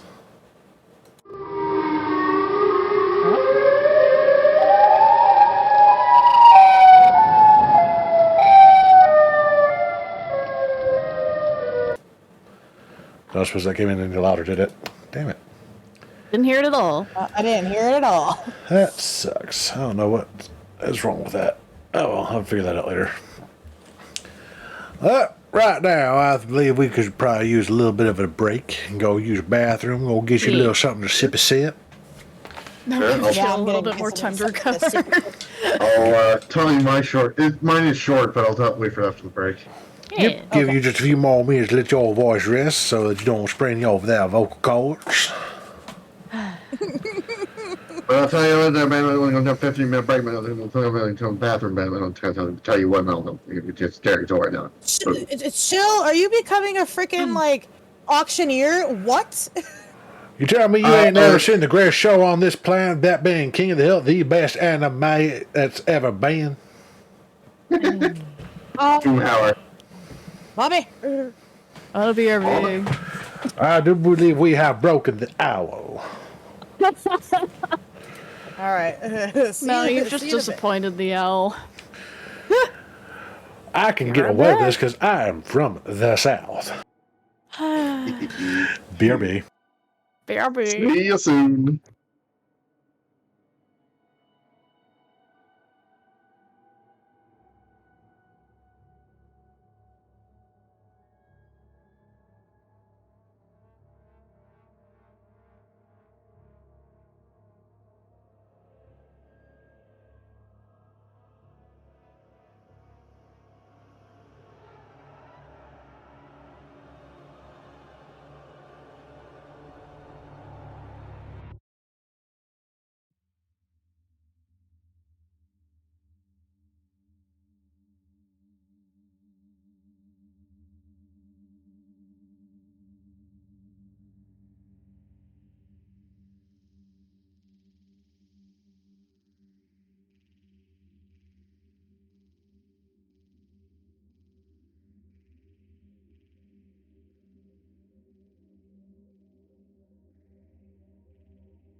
I am back.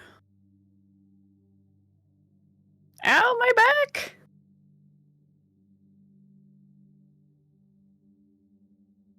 Blech.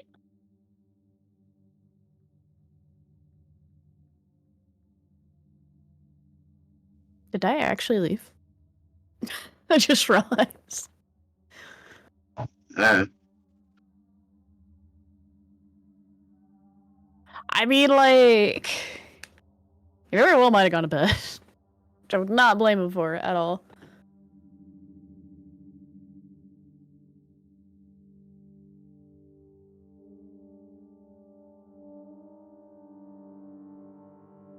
I'm getting sleepy already.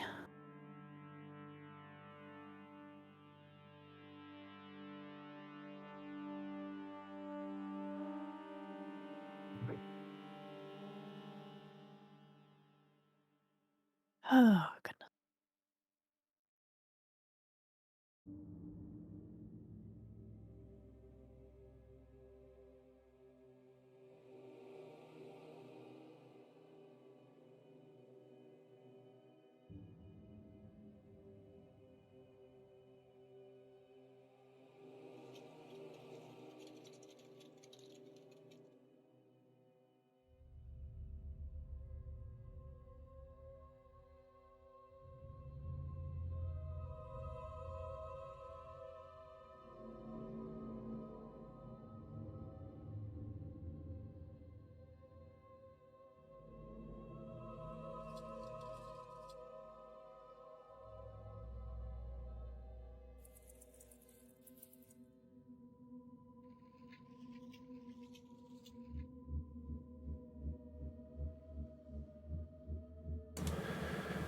Hey, I don't know about all of you, but I'm back. Regrettably. That's just me, man. I'm all the pimp about earlier. His followers. Tell you what.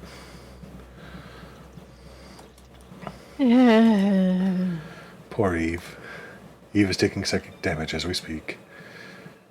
Ow. Ow.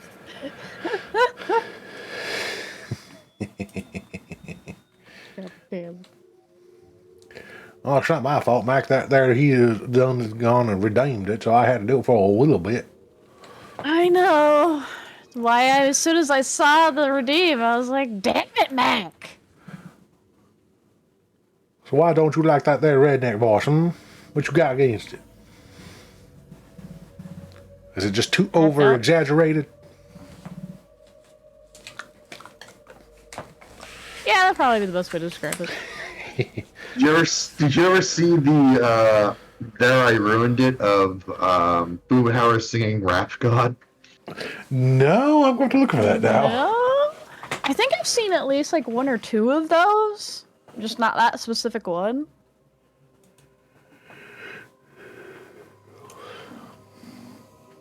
Cause There I Ruined It definitely rings a bell, but not that one.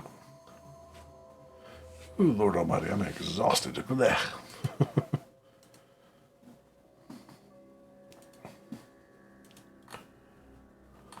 And take a nice long sleep after this. Probably. I got like a very short nap beforehand. Thankfully, I think this is the last time I had to do grave shift. Yay. I'm back. That's good. Welcome back. I made the mistake of trying to watch that. I'll watch that later. Because it immediately started playing an ad. It's alright. It's fine. It's not your fault.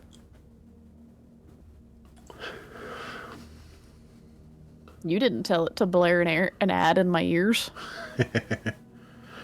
I will definitely play that off stream because that looks like it'll be interesting as hell. Mm-hmm. It's short, but it's fun. So we are all back.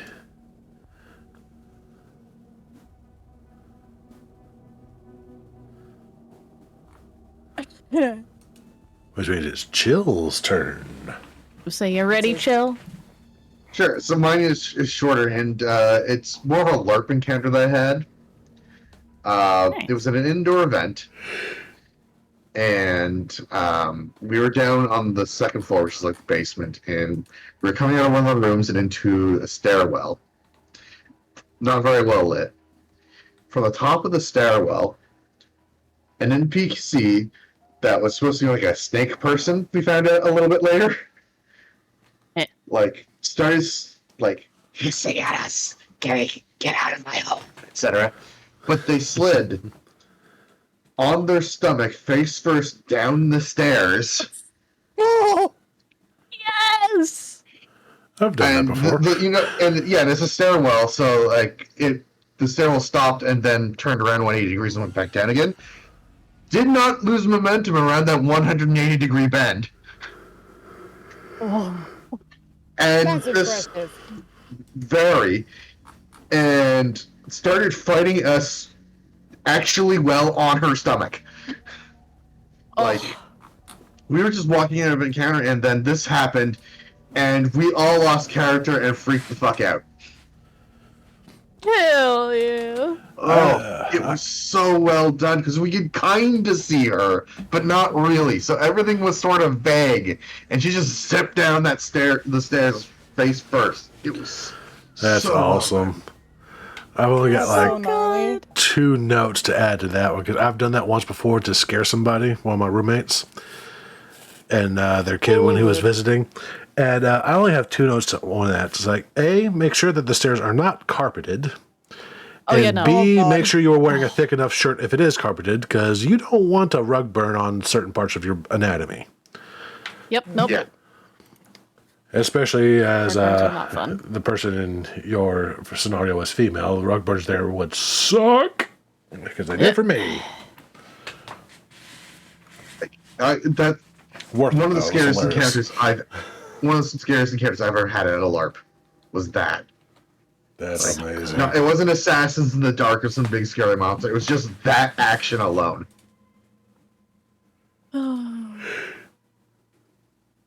I liked that. Actually reminds me of one, like a real short one. Mm-hmm. I got the shit scared out of me by a little girl fucking dropping out of a tree. Yeah. Damn. Yep. Ooga booga. Ooga booga. She was also walking around. She had a fucking great sword. It was almost as tall as she was. And she was fucking walking around this campsite while it was pitch dark. We were sitting around the campfire and you could just barely see her little form with this hulking greatsword on her shoulder, and she's just patrolling around the outer edges of the darkness. Oh, wow. No, it was fucking fantastic. It's like, damn. Damn. You should be in a horror movie, girl. And then she made it into one by jump scaring you. Well, apparently.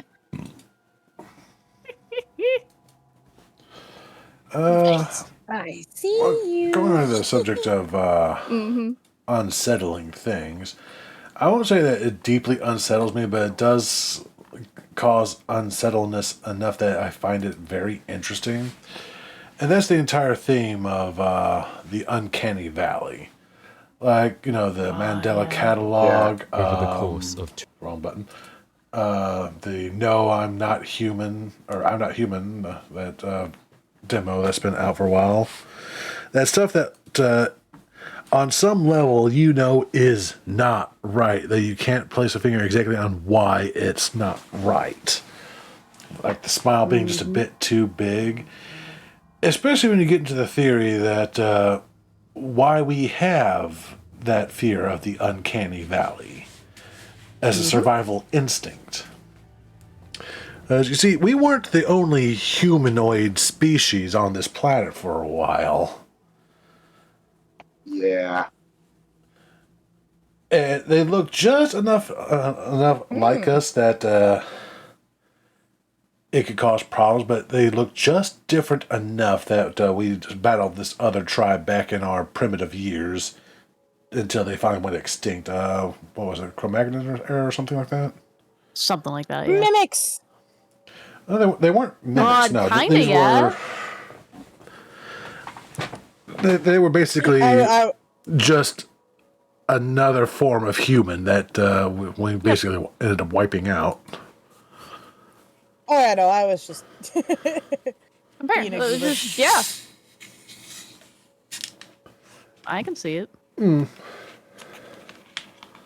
Just not like from the Vetus Carnus style. Yeah, Jesus Christ. Vita Carnus? Gosh. Oh man, Based. that last episode was like, huh? Okay. But I never really got the Uncanny Valley. I think it affects some people on a deeper level than it does others. I've seen some people that just be completely unnerved by things, and I'm just kind of looking at it, I was like, yeah, it looks kind of off and creepy, but not like that bad. What the hell's wrong with you? Some people just have different sensitivities to it, I guess. But like the Mandela catalog, explored that a good bit, which was a lot of fun. I guess in a way, Vetus Carnus is sort of kind of... No, well, not really, I guess not, because their mimics don't look anything like us at all. Well, there's been some of other the things art, along like that I say, vein. Depends on how many people they've consumed. Yep. That make the mimics look more like humans. Don't forget about the wearing clothes, too. And they're wearing clothes. And they're wearing clothes. Like a best But for a most human of the only at a Vetus Carnus distance stuff- and if they're hunched down. Hi, I am your friend. Oh, but yeah, the Mandela catalog. Totally. Oh, yeah. And all sorts of things of that ilk. Because it's like, I wouldn't say that, again, that it's not something that really unsettles me, but it is something interesting to look into and make use of in my games from time to time.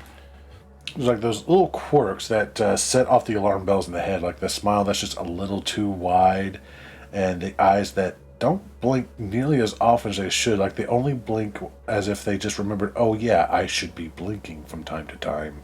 Let me manually need do to that. blink.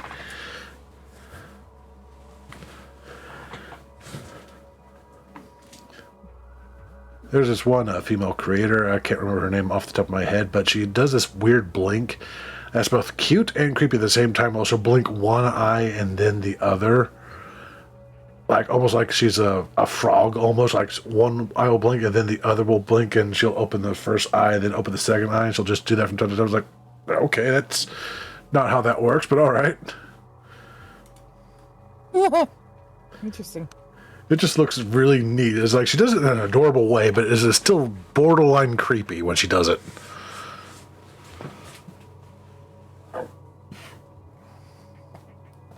What other unsettling creatures out there do y'all think of? Oh, there's the Bagman. The reason that we're doing this. Bagman! The Bagman. May I take your bags, ma'am? Not that kind of Bagman. Oh. No, the kind of man that comes out of your bag of holding. I don't like that because whenever you think your group is safe, that thing can just crawl out of anyone's bag of holding and just be like, hello! Oh, really? Mm-hmm. Yes. It's literally something that the demon can just throw at you whenever the fuck they feel like. It's fucking hilarious. Well, that Yep. is pretty funny. What's even worse is whenever you start looking into the deeper lore of it, and there's certain little hints and things, like there's a mention about the Bagman serving some larger entity in the space between, which contains apparently all of the links between bags of holding and bags of devouring. So there is a theory that whatever the Bagman or Bagmen potentially, there may be more than one, serve could be hungry. what is doing the devouring for the bags of devouring. Makes sense. Yep. It's also one of those things that also speaks to another primal fear that we as humans have. Like, I think we've all had that brush of, oh my god, or at least the unsettling thought of you getting up out of bed, throwing your feet down onto the floor, getting ready to stand up, and then something from under the bed grabs your ankle. Yeah. Yeah. It's the same thing, just only instead of you getting out of bed, you're reaching to a bag, and then suddenly a hand grasps your wrists, like, "Oh, hi there." Yup. It pulls you in. No, you're never seen again. This is another one of those primal fears of the unseen monsters in the dark that just grab you, literally in this case. Yeah. Creepy shit. And of course, there's the Dirt Man. No, Yeah, I love what? the Dirt Man. What Make is sure the you Dirt put- Man? Tell me. I would also like to know this. Wonderful for the Dirt Man. Just gotta put some dirt on your pillow for the Dirt Man in case he comes to town. What is the Dirt Man? He comes to town. What? Keep There's a whole song dirt about under it. my pillow for the Dirt Man, so he won't take me down to Never his heard this. lair. You've never heard the Deep under song? mountain. No. Really? Underground. Yeah. Well, That's here you where go. he keeps his dirt. Huh. They would like the Bagman only with dirt, and if you don't gift him the dirt, he'll make you go under the dirt, probably. I was about to say, yeah, he drags you He'll into the take you dirt. to his lair Okay. deep under the mountain where he keeps all his dirt. Huh. Interesting. Yeah, no, I'd never heard that before. Wow, you should really look up Dirt Man. No, I'm going to. I don't think there's any actual established lore of him. There probably is by now, though, but it was just a silly little song that someone started singing at one point, and all the men just went with it. It was like, yes, we must keep dirt under our pillow for the Dirt Man. Just to fuck with Yeah, their let me- female let me- friends. We're for guys. some reason- Let me show this to you. Yeah, I'll because share for a some link with you. reason, all the men were like on board with it, and all the women were like, huh? I don't know why. Just how those That things didn't worked take out. me long. There you go. There's a D&D 5e stat block for the Dirt Man. Doesn't surprise me. There's a stat block for the Florida Man, for fuck's sake. Of course he's Not the fake. Florida man. I sent the video in the Oh, thank GMs. you. Uh, Oh, Lord. let's see. What other unsettling creatures can I think of that... Let's see. Y'all Stuck got with any me. others? I mean, most of mine are just like things I've found fascinating over the years. Not so much like unsettling, but just like, ooh, let's explore this neat little thing. Like I've So, explored I so can- many cryptids, some I of can which bring just up don't more. make any fucking sense, but it's hilarious in a way. I know too much. You know that there's a cryptid in one country? I can't remember what country it is, but it's basically just a giant dick that runs around at people. I'm not even making this up. I know about Karubi, whose belt might be, well, you know. Oh yeah, not a there's that belt. one, but I think it's kind of similar to that one in a way, but that one is a bit more, That sounds like a cross between Aggressive? Karubi and the Ashi Magari, which I don't like that at all. The Yeah. Ashi Magari is Why- literally just the tail of a tanuki. there's also the boob witch. There is the boob Pardon? witch. I know about the boob witch, where they're on her back. Yeah. That's the one. Yeah. And she will smother you with them if you Yep. are a misbehaving little boy. Hashtag not sponsored, Boob but witch? yeah. They talk about that in Distractable. Yeah. Yes. It was such a good episode. It's the I think it's like the goat. It's Ghost is in the title of the episode. I know that for a fact. It's one of their earlier ones, too. I can't remember what it was. Yeah, Oh, it was no, very not the early boobs. on. Well, it's not just boobs, Just but it's boobs. old lady boobs. It's old. It's That are- real saggy Oh, old lady right, boobs, and not just one pair titties. either. Usually, Yeah. I think they go all along her back. Well, yeah, no, she just She has 10 yeah, titties. It's like She makes borderline you, Shub Naguroth. she makes you sleep Forever. Makes you sleep. forever. God, I forgot about that shit. Right? And then, of course, there's... Well, we've talked about this one before. The False Hydra. Yep, False Hydra. Oh, okay, look false at you guys Hydra. having standards. having standards. I have a few. I don't have many, but I have a few.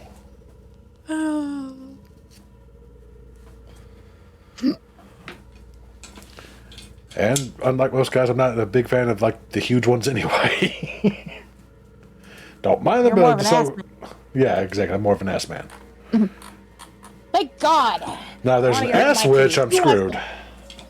Now if there's an ass witch, I'm screwed. I'm waiting for that to get quoted any second now. Someone's already working on it, I know it.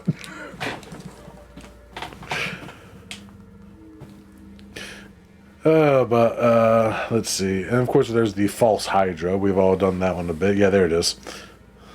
There you go. I was gonna do it. Too late! I typed I'm very gonna put fast. quotes in everything. I'm sorry. It's okay.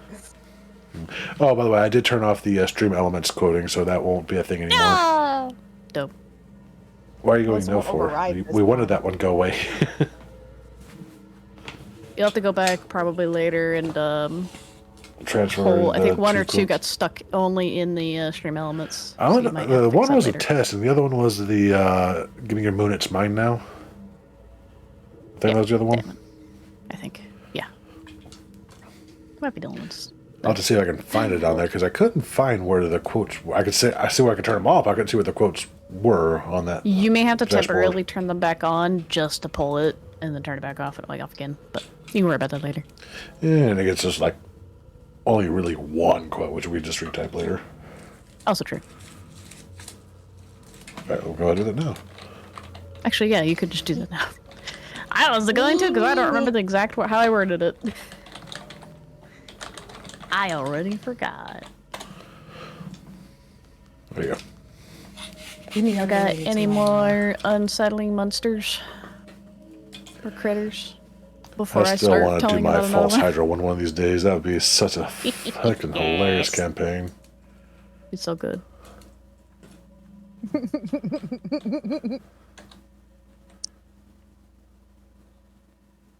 Anyone else? I mean, someone in the Discord did mention, what was this? Oh yeah. Their storyteller's description of Nexus crawlers. Oh. Yeah. Yeah, those are Faces gnarly. screaming, little Those are hands gnarly. sprouting to grip and grab you as you're trying to fight and claw. Damn. Yep. I'm not familiar with Nexus crawlers. They're from War of the Apocalypse. They're a Uh-huh. very powerful bane. Very powerful. Like, they can turn your blood into liquid silver. Oh, Damn. wow, Those that's are crazy cool. Yeah.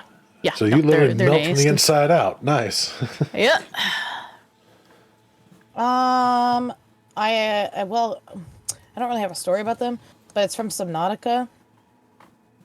Oh, the Reapers. Yeah, the Reaper Leviathans. They're way more cool than unsettling. But if I had to come face to face actually playing that game, I'd get jump scared so hard. That game would be an absolute, just the entire game on its own without those monstrosities in there. For someone that's got, shit, what's that fear called?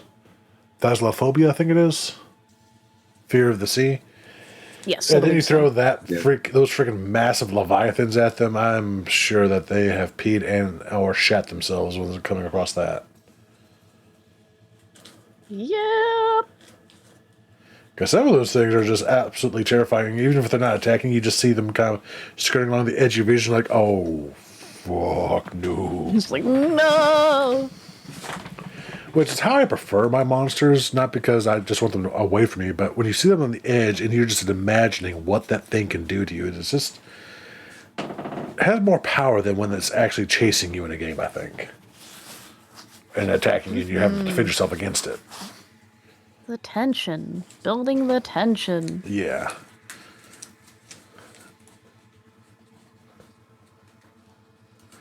So what Dun, dun, was dun. your other thing, Eve? Vosged. That sounds familiar. It should sound familiar.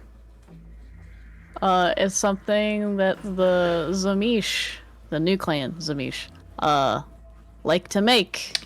Well, technically the Shlasta is usually what they make, but a Vosge is a big one. Anyone who's played Vampire the Masquerade Bloodlines, the booby critters, spider thingy mabobs. That's what those are. Those are Vosged. But usually they're actually even bigger than that, because they're literally just a... Oh, actually, it says on here, 15 foot high. Oh. Yep, they're a bunch of lobotomized people, ghouls, that are just merged together with, flesh crafting. And there's one famous one called the Cathedral of Flesh. Oh, yeah, which is supposedly made out of their antediluvian, I think, as a base. It's actually Methuselah, but yeah, it ate its Methuselah creator. I guess whether they It stuck wasn't their originally. I don't know if it antediluvian was in there built. at some point. Might have, Oh wait, actually, no, you're right. Yep, no, yep, yeah. The Methuselah that made it did build it based on. It looks like the antediluvian. Oh yeah, you can actually go there in Redemption, I think. And Bloodlines. Well, kind of, I think. I don't know I if would it's say it's necessarily the same Cathedral of Light. one. Oh, yeah, as long as Yeah, the so I don't know one. if that's the cathedral, or if that's just a replica, basically. Because I know the eldest is in underneath New York, which Yep. is the antediluvian. Mhm. Yep. Like, I always describe it to people as a Dark Souls boss. Pretty much. I mean, that's not an incorrect thing to say about them. It's both a Dark Souls boss and location, to be honest. Yeah, I mean, there you go. like, there's so much shit under New York in that game. There's so much. Here you go, chat. Oh, I think you've already said the exact same image already. Oh, close to it. Oh, which one did you send? Oh, you sent that one. That one's also fun. Yeah. I thought about sending the one that's the main one, but then I noticed what's at the bottom was like, oh, maybe not. I mean, this one's got nipples in it, so. Oh, it does. Never mind. I mean, I prefer that to what the other one has, to be honest. Talking about the balls hanging down at the bottom? Yeah, I don't like it. Oh, God. Which would be yeah. this one.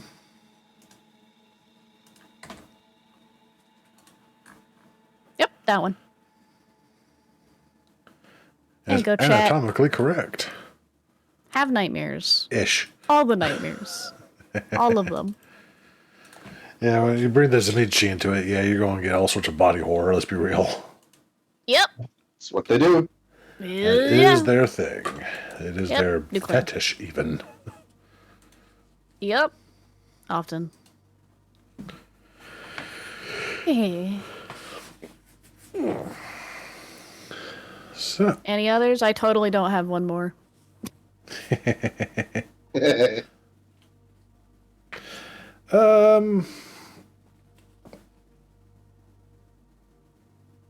one other thing I could think of would be like The Thing, and which is again kind of body horror and Uncanny Valley. I was like, okay, which one of us is The Thing? Which is always yeah, fun. that's so good. I think that more made me a fan of Social Deduction more than anything else, honestly. No, I'd say you're definitely right. Yeah. It is so well. The last one I have totally isn't up that alley. Totally not. And of course, just putting in completely insane, psychotic people into your games is always unnerving in a way because, hey, that's pretty close to home. Oh God, yeah. That is a good point. It's like in Cyberpunk, you put in someone with cyberpsychosis that, or a religious fanatic with cyberpsychosis that wants to burn everybody, or you can go not Jeffrey. Oh shit, what's his name? Ted Bundy. And just go psychotic clown, kidnapping and murdering and eating people, and a cult or something like that.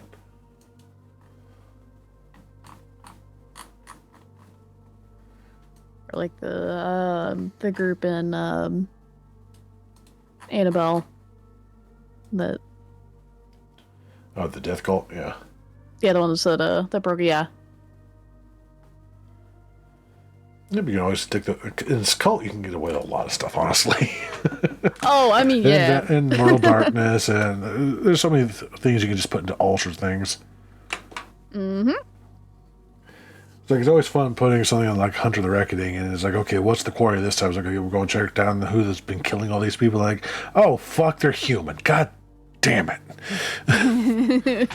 Yeah. Oh, I hate humans. That you can't understand humans as well as you can a monster, because a monster has motives and reasons for what they do. Humans don't have any fucking reasoning. I think Supernatural actually made a joke about that at one point. It's like, I fucking hate humans. I think they made that joke many times. Yeah, because they actually had to go against a bunch of humans that were just hunting people and killing them. There's like, fucking hate humans. There's no rhyme or reason to them. Aw, lads, not again. Mm-hmm. I mean, chill. Have you done much with DNA? No, I have not. I've wanted to. Talk about insane humans. Yeah, like, oh, what was the drug they have? Delirium X or something? God, something them like that. immune- Yes. Makes them into the delirium, but makes them batshit crazy. Yep. It's great. Going around catching werewolves. They actually had stuff that could actually. I think. Did they actually have stuff that could force them to breed form? I think too. I'm sorry, what did you just say? Force them into breed form, which is the Okay. form that they were born in. Their default form, basically. Okay, that makes a lot more sense when you put Yeah. that context in there. I was like, huh? Sorry. Were they trying to breed super soldiers? What the fuck? Oh, the drug is called methyldelirium. Methyldelirium. So the anti-delirium meth. Got it. Oh boy. God damn it. Yeah, no, there's some fun stuff in there with that they did with just plain old mortals. Yeah. And then of course, there's I anything Pentex. Yeah, I really want to turn the DNA is not in 5th edition yet, but I really want them to be a hunter org. God, they could be, especially with like Easily. with how they did the 5e hunters. Yep, they absolutely could be. So I wonder if that's on Storyteller's fault yet. You could check. If it's not official, I mean, like someone might have done an unofficial by this point, potentially. I wonder what they're going to do the next mage, because that does seem to be like where they're going for. It's Yeah, gonna be they- a hot minute still, probably. Yeah, They like keep they're mentioning still mages as a enemy, or what's the word I'm looking for? Not enemy. Antagonist, that's the word. And Yeah. almost every World of Darkness book that's been coming out recently is like, it feels like it's the next one coming. Most people Yeah. want it to be the next one. I mean, it was one of the big three. I mean, is that a Yep. Wraith?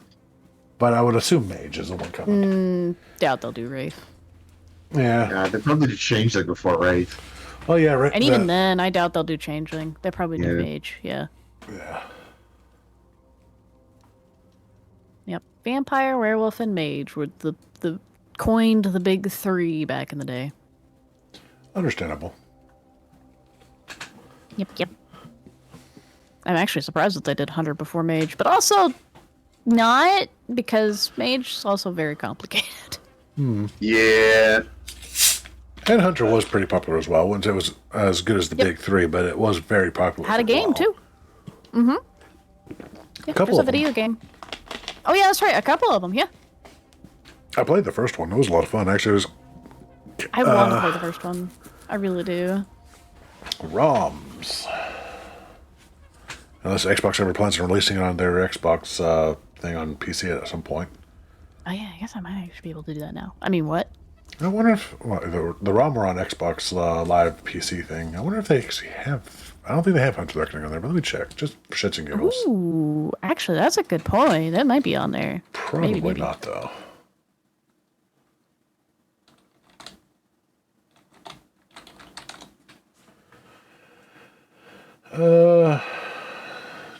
No, it does not look like it. I'm not surprised. Anywho. Yeah, I'll let my final monster. Yeah, let's get your final monster. I'm gonna put the image first and see if anyone knows what that is.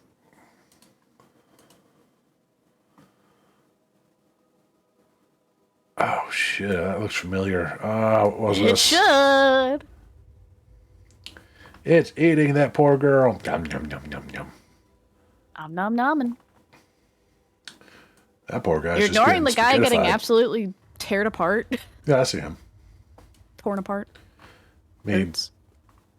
eyes will gravitate towards you, but yeah, he's getting kind of bisected there. A little bit. You want me to read the whole thing? I do actually have it up. Sure. Oh yeah. SCP-401. Object Class Euclid. Special Containment Procedures. SCP-401 is to be kept in an enclosed courtyard at Site Redacted. A mural of the landscape of southern France is painted on the walls of the courtyard. Once daily, personnel are to locate at least 10 roots, which will be fed a total of 15 liters of nutritional supplement 401-NS-4 and to remove any solid waste produced. EKG to constantly monitor SCP-401 for any anomalies. Refer to Incident 401-1. Female personnel are not to enter the courtyard at any time between March 15th and April 1st under any circumstances. I forgot about that. Fuck. Uh-oh, I wonder why. Description. SCP-401 was discovered near French city of Redacted when agents responded to reports of the ground bleeding. When led to the site, investigators found a human mouth embedded in the soil, licking away the remaining blood with a long prehensile tongue. Gotta love it. It was not until a week later that agents realized that the mouth was part of a root structure of what at first appeared to be a 40-meter-tall dead eucalyptus tree with branches shaped like multi-jointed human arms. The white color of the trunk, originally suggesting the tree was dead, was found to be because the bark was made of human bone tissue. It was given SCP status and excavated from the area to be transported to Site Redacted. SCP-401 resembles an ordinary tree in form and function. However, human physiology is substituted for plant biology in the fulfillment of necessary processes. The trunk is supported by multiple vertebral columns, woven together by tendons and muscles, encoded by a layer of rough bone tissue, also held together by flexible tendons. As one goes higher, the trunk will split repeatedly until there are single vertebral columns supporting the rest of the structure. At the base of the trunk are multiple human hearts, which pump blood and nutrients through the roots and branches. The roots themselves are esophagi, protected by a layer of cartilage reminiscent of the trachea. At the end of each root is a fully formed upper and lower jaw, complete with muscles, lips, and the prehensile tongue first witnessed by the agents in the field. The tongue seems to be used as a digging implement and as a snare for food, ranging from burrowing animals to edible fungi and plants. All these roots ultimately lead to a single stomach. This, along with a fully functional, though unusually long, intestinal tract, work to absorb ingested nutrients. Why you say get? God damn it. Solid what? waste is eliminated through a sphinctal orifice on the side of the trunk. No roots are found in the area immediate beneath the spot. I wonder why. It doesn't wanna be a human centipede. The branches, as initial observations suggested, are human arms. They extrude themselves from the bony trunk, but have no bark themselves. Some will split at the elbow, so that they may have 2 or even 3 forearms.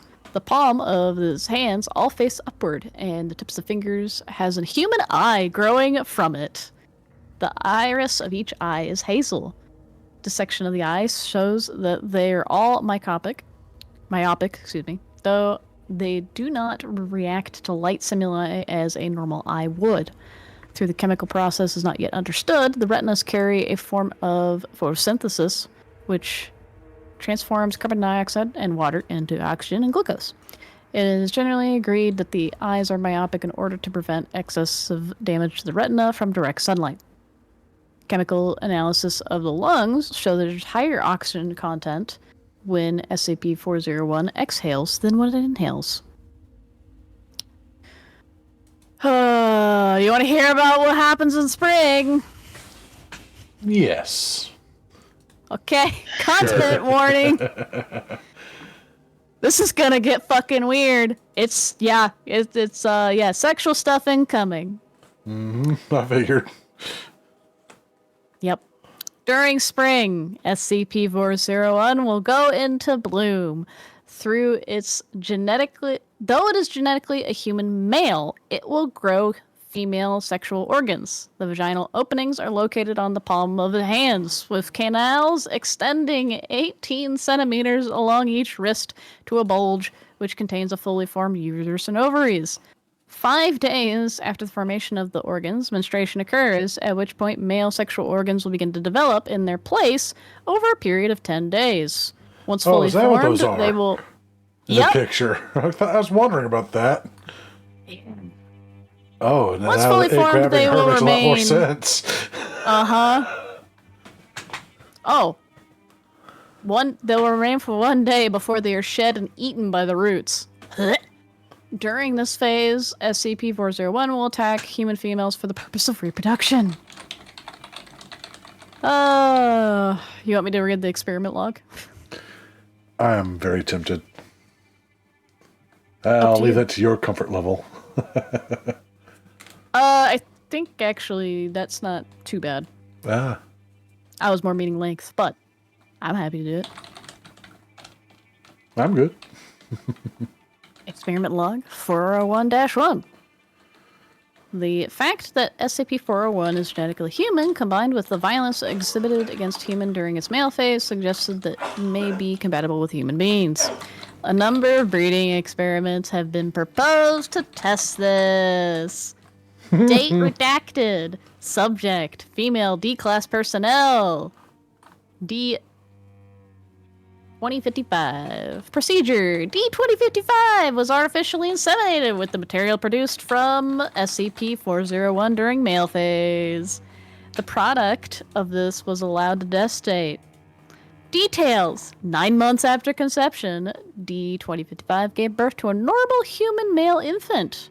Though healthy and lacking any useful physiology, the child has been found to suffer from severe myopia, comparable to what is estimated from the eyes of SCP-401.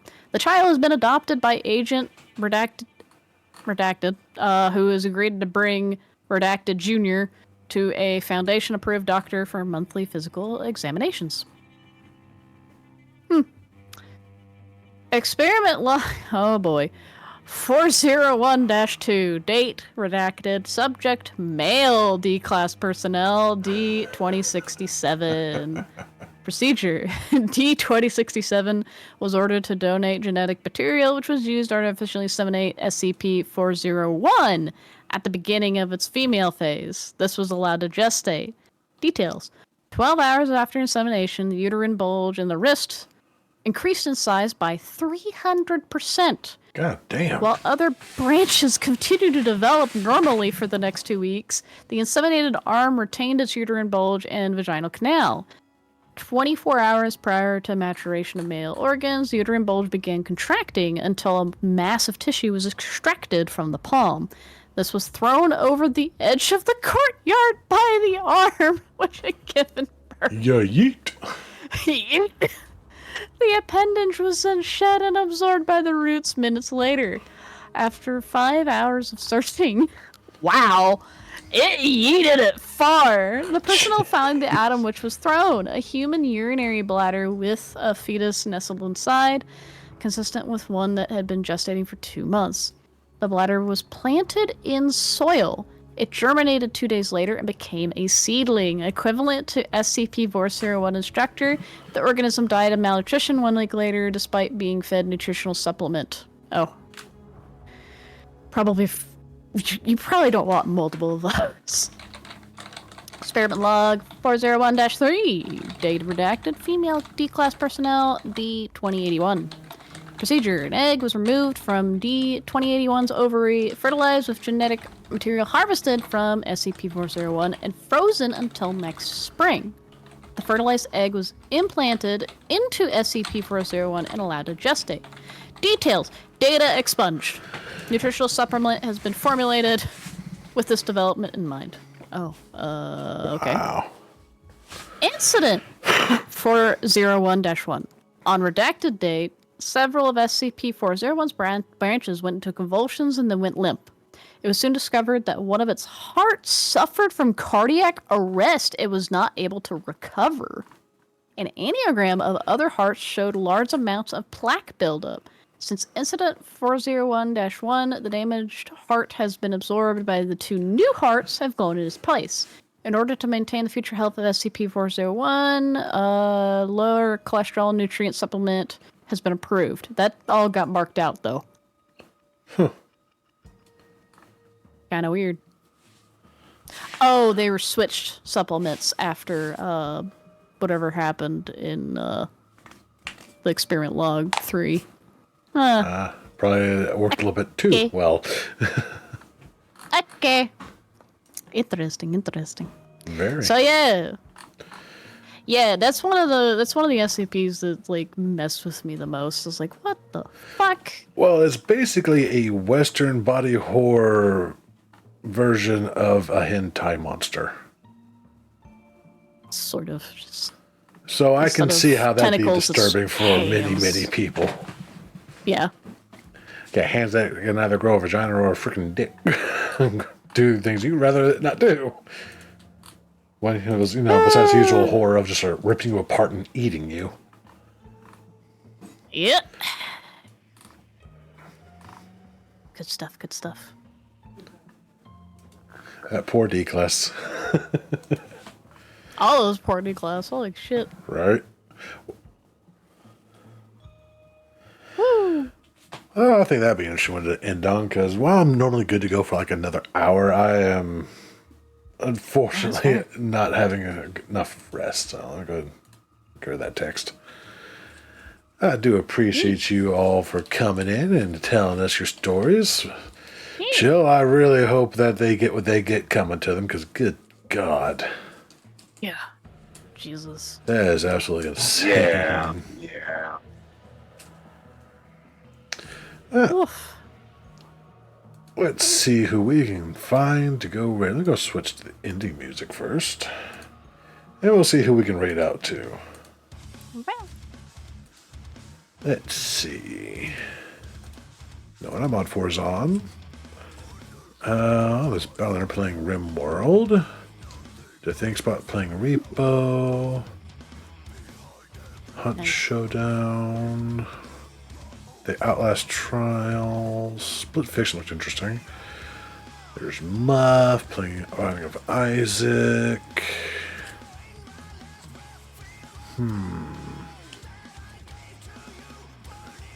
Well, I haven't said a lot of Marley Gray in a while.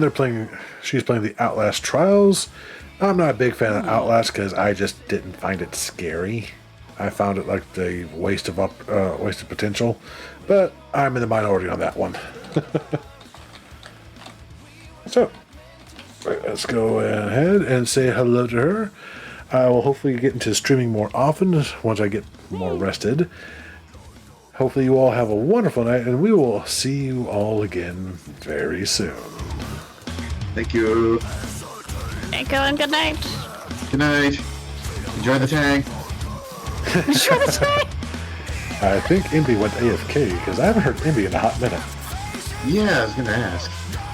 And then bye. Bye. Let this lyric go first. Have pleasant nightmares. Sleep well, and do be sure to wake up. Alex, it's time to wake up.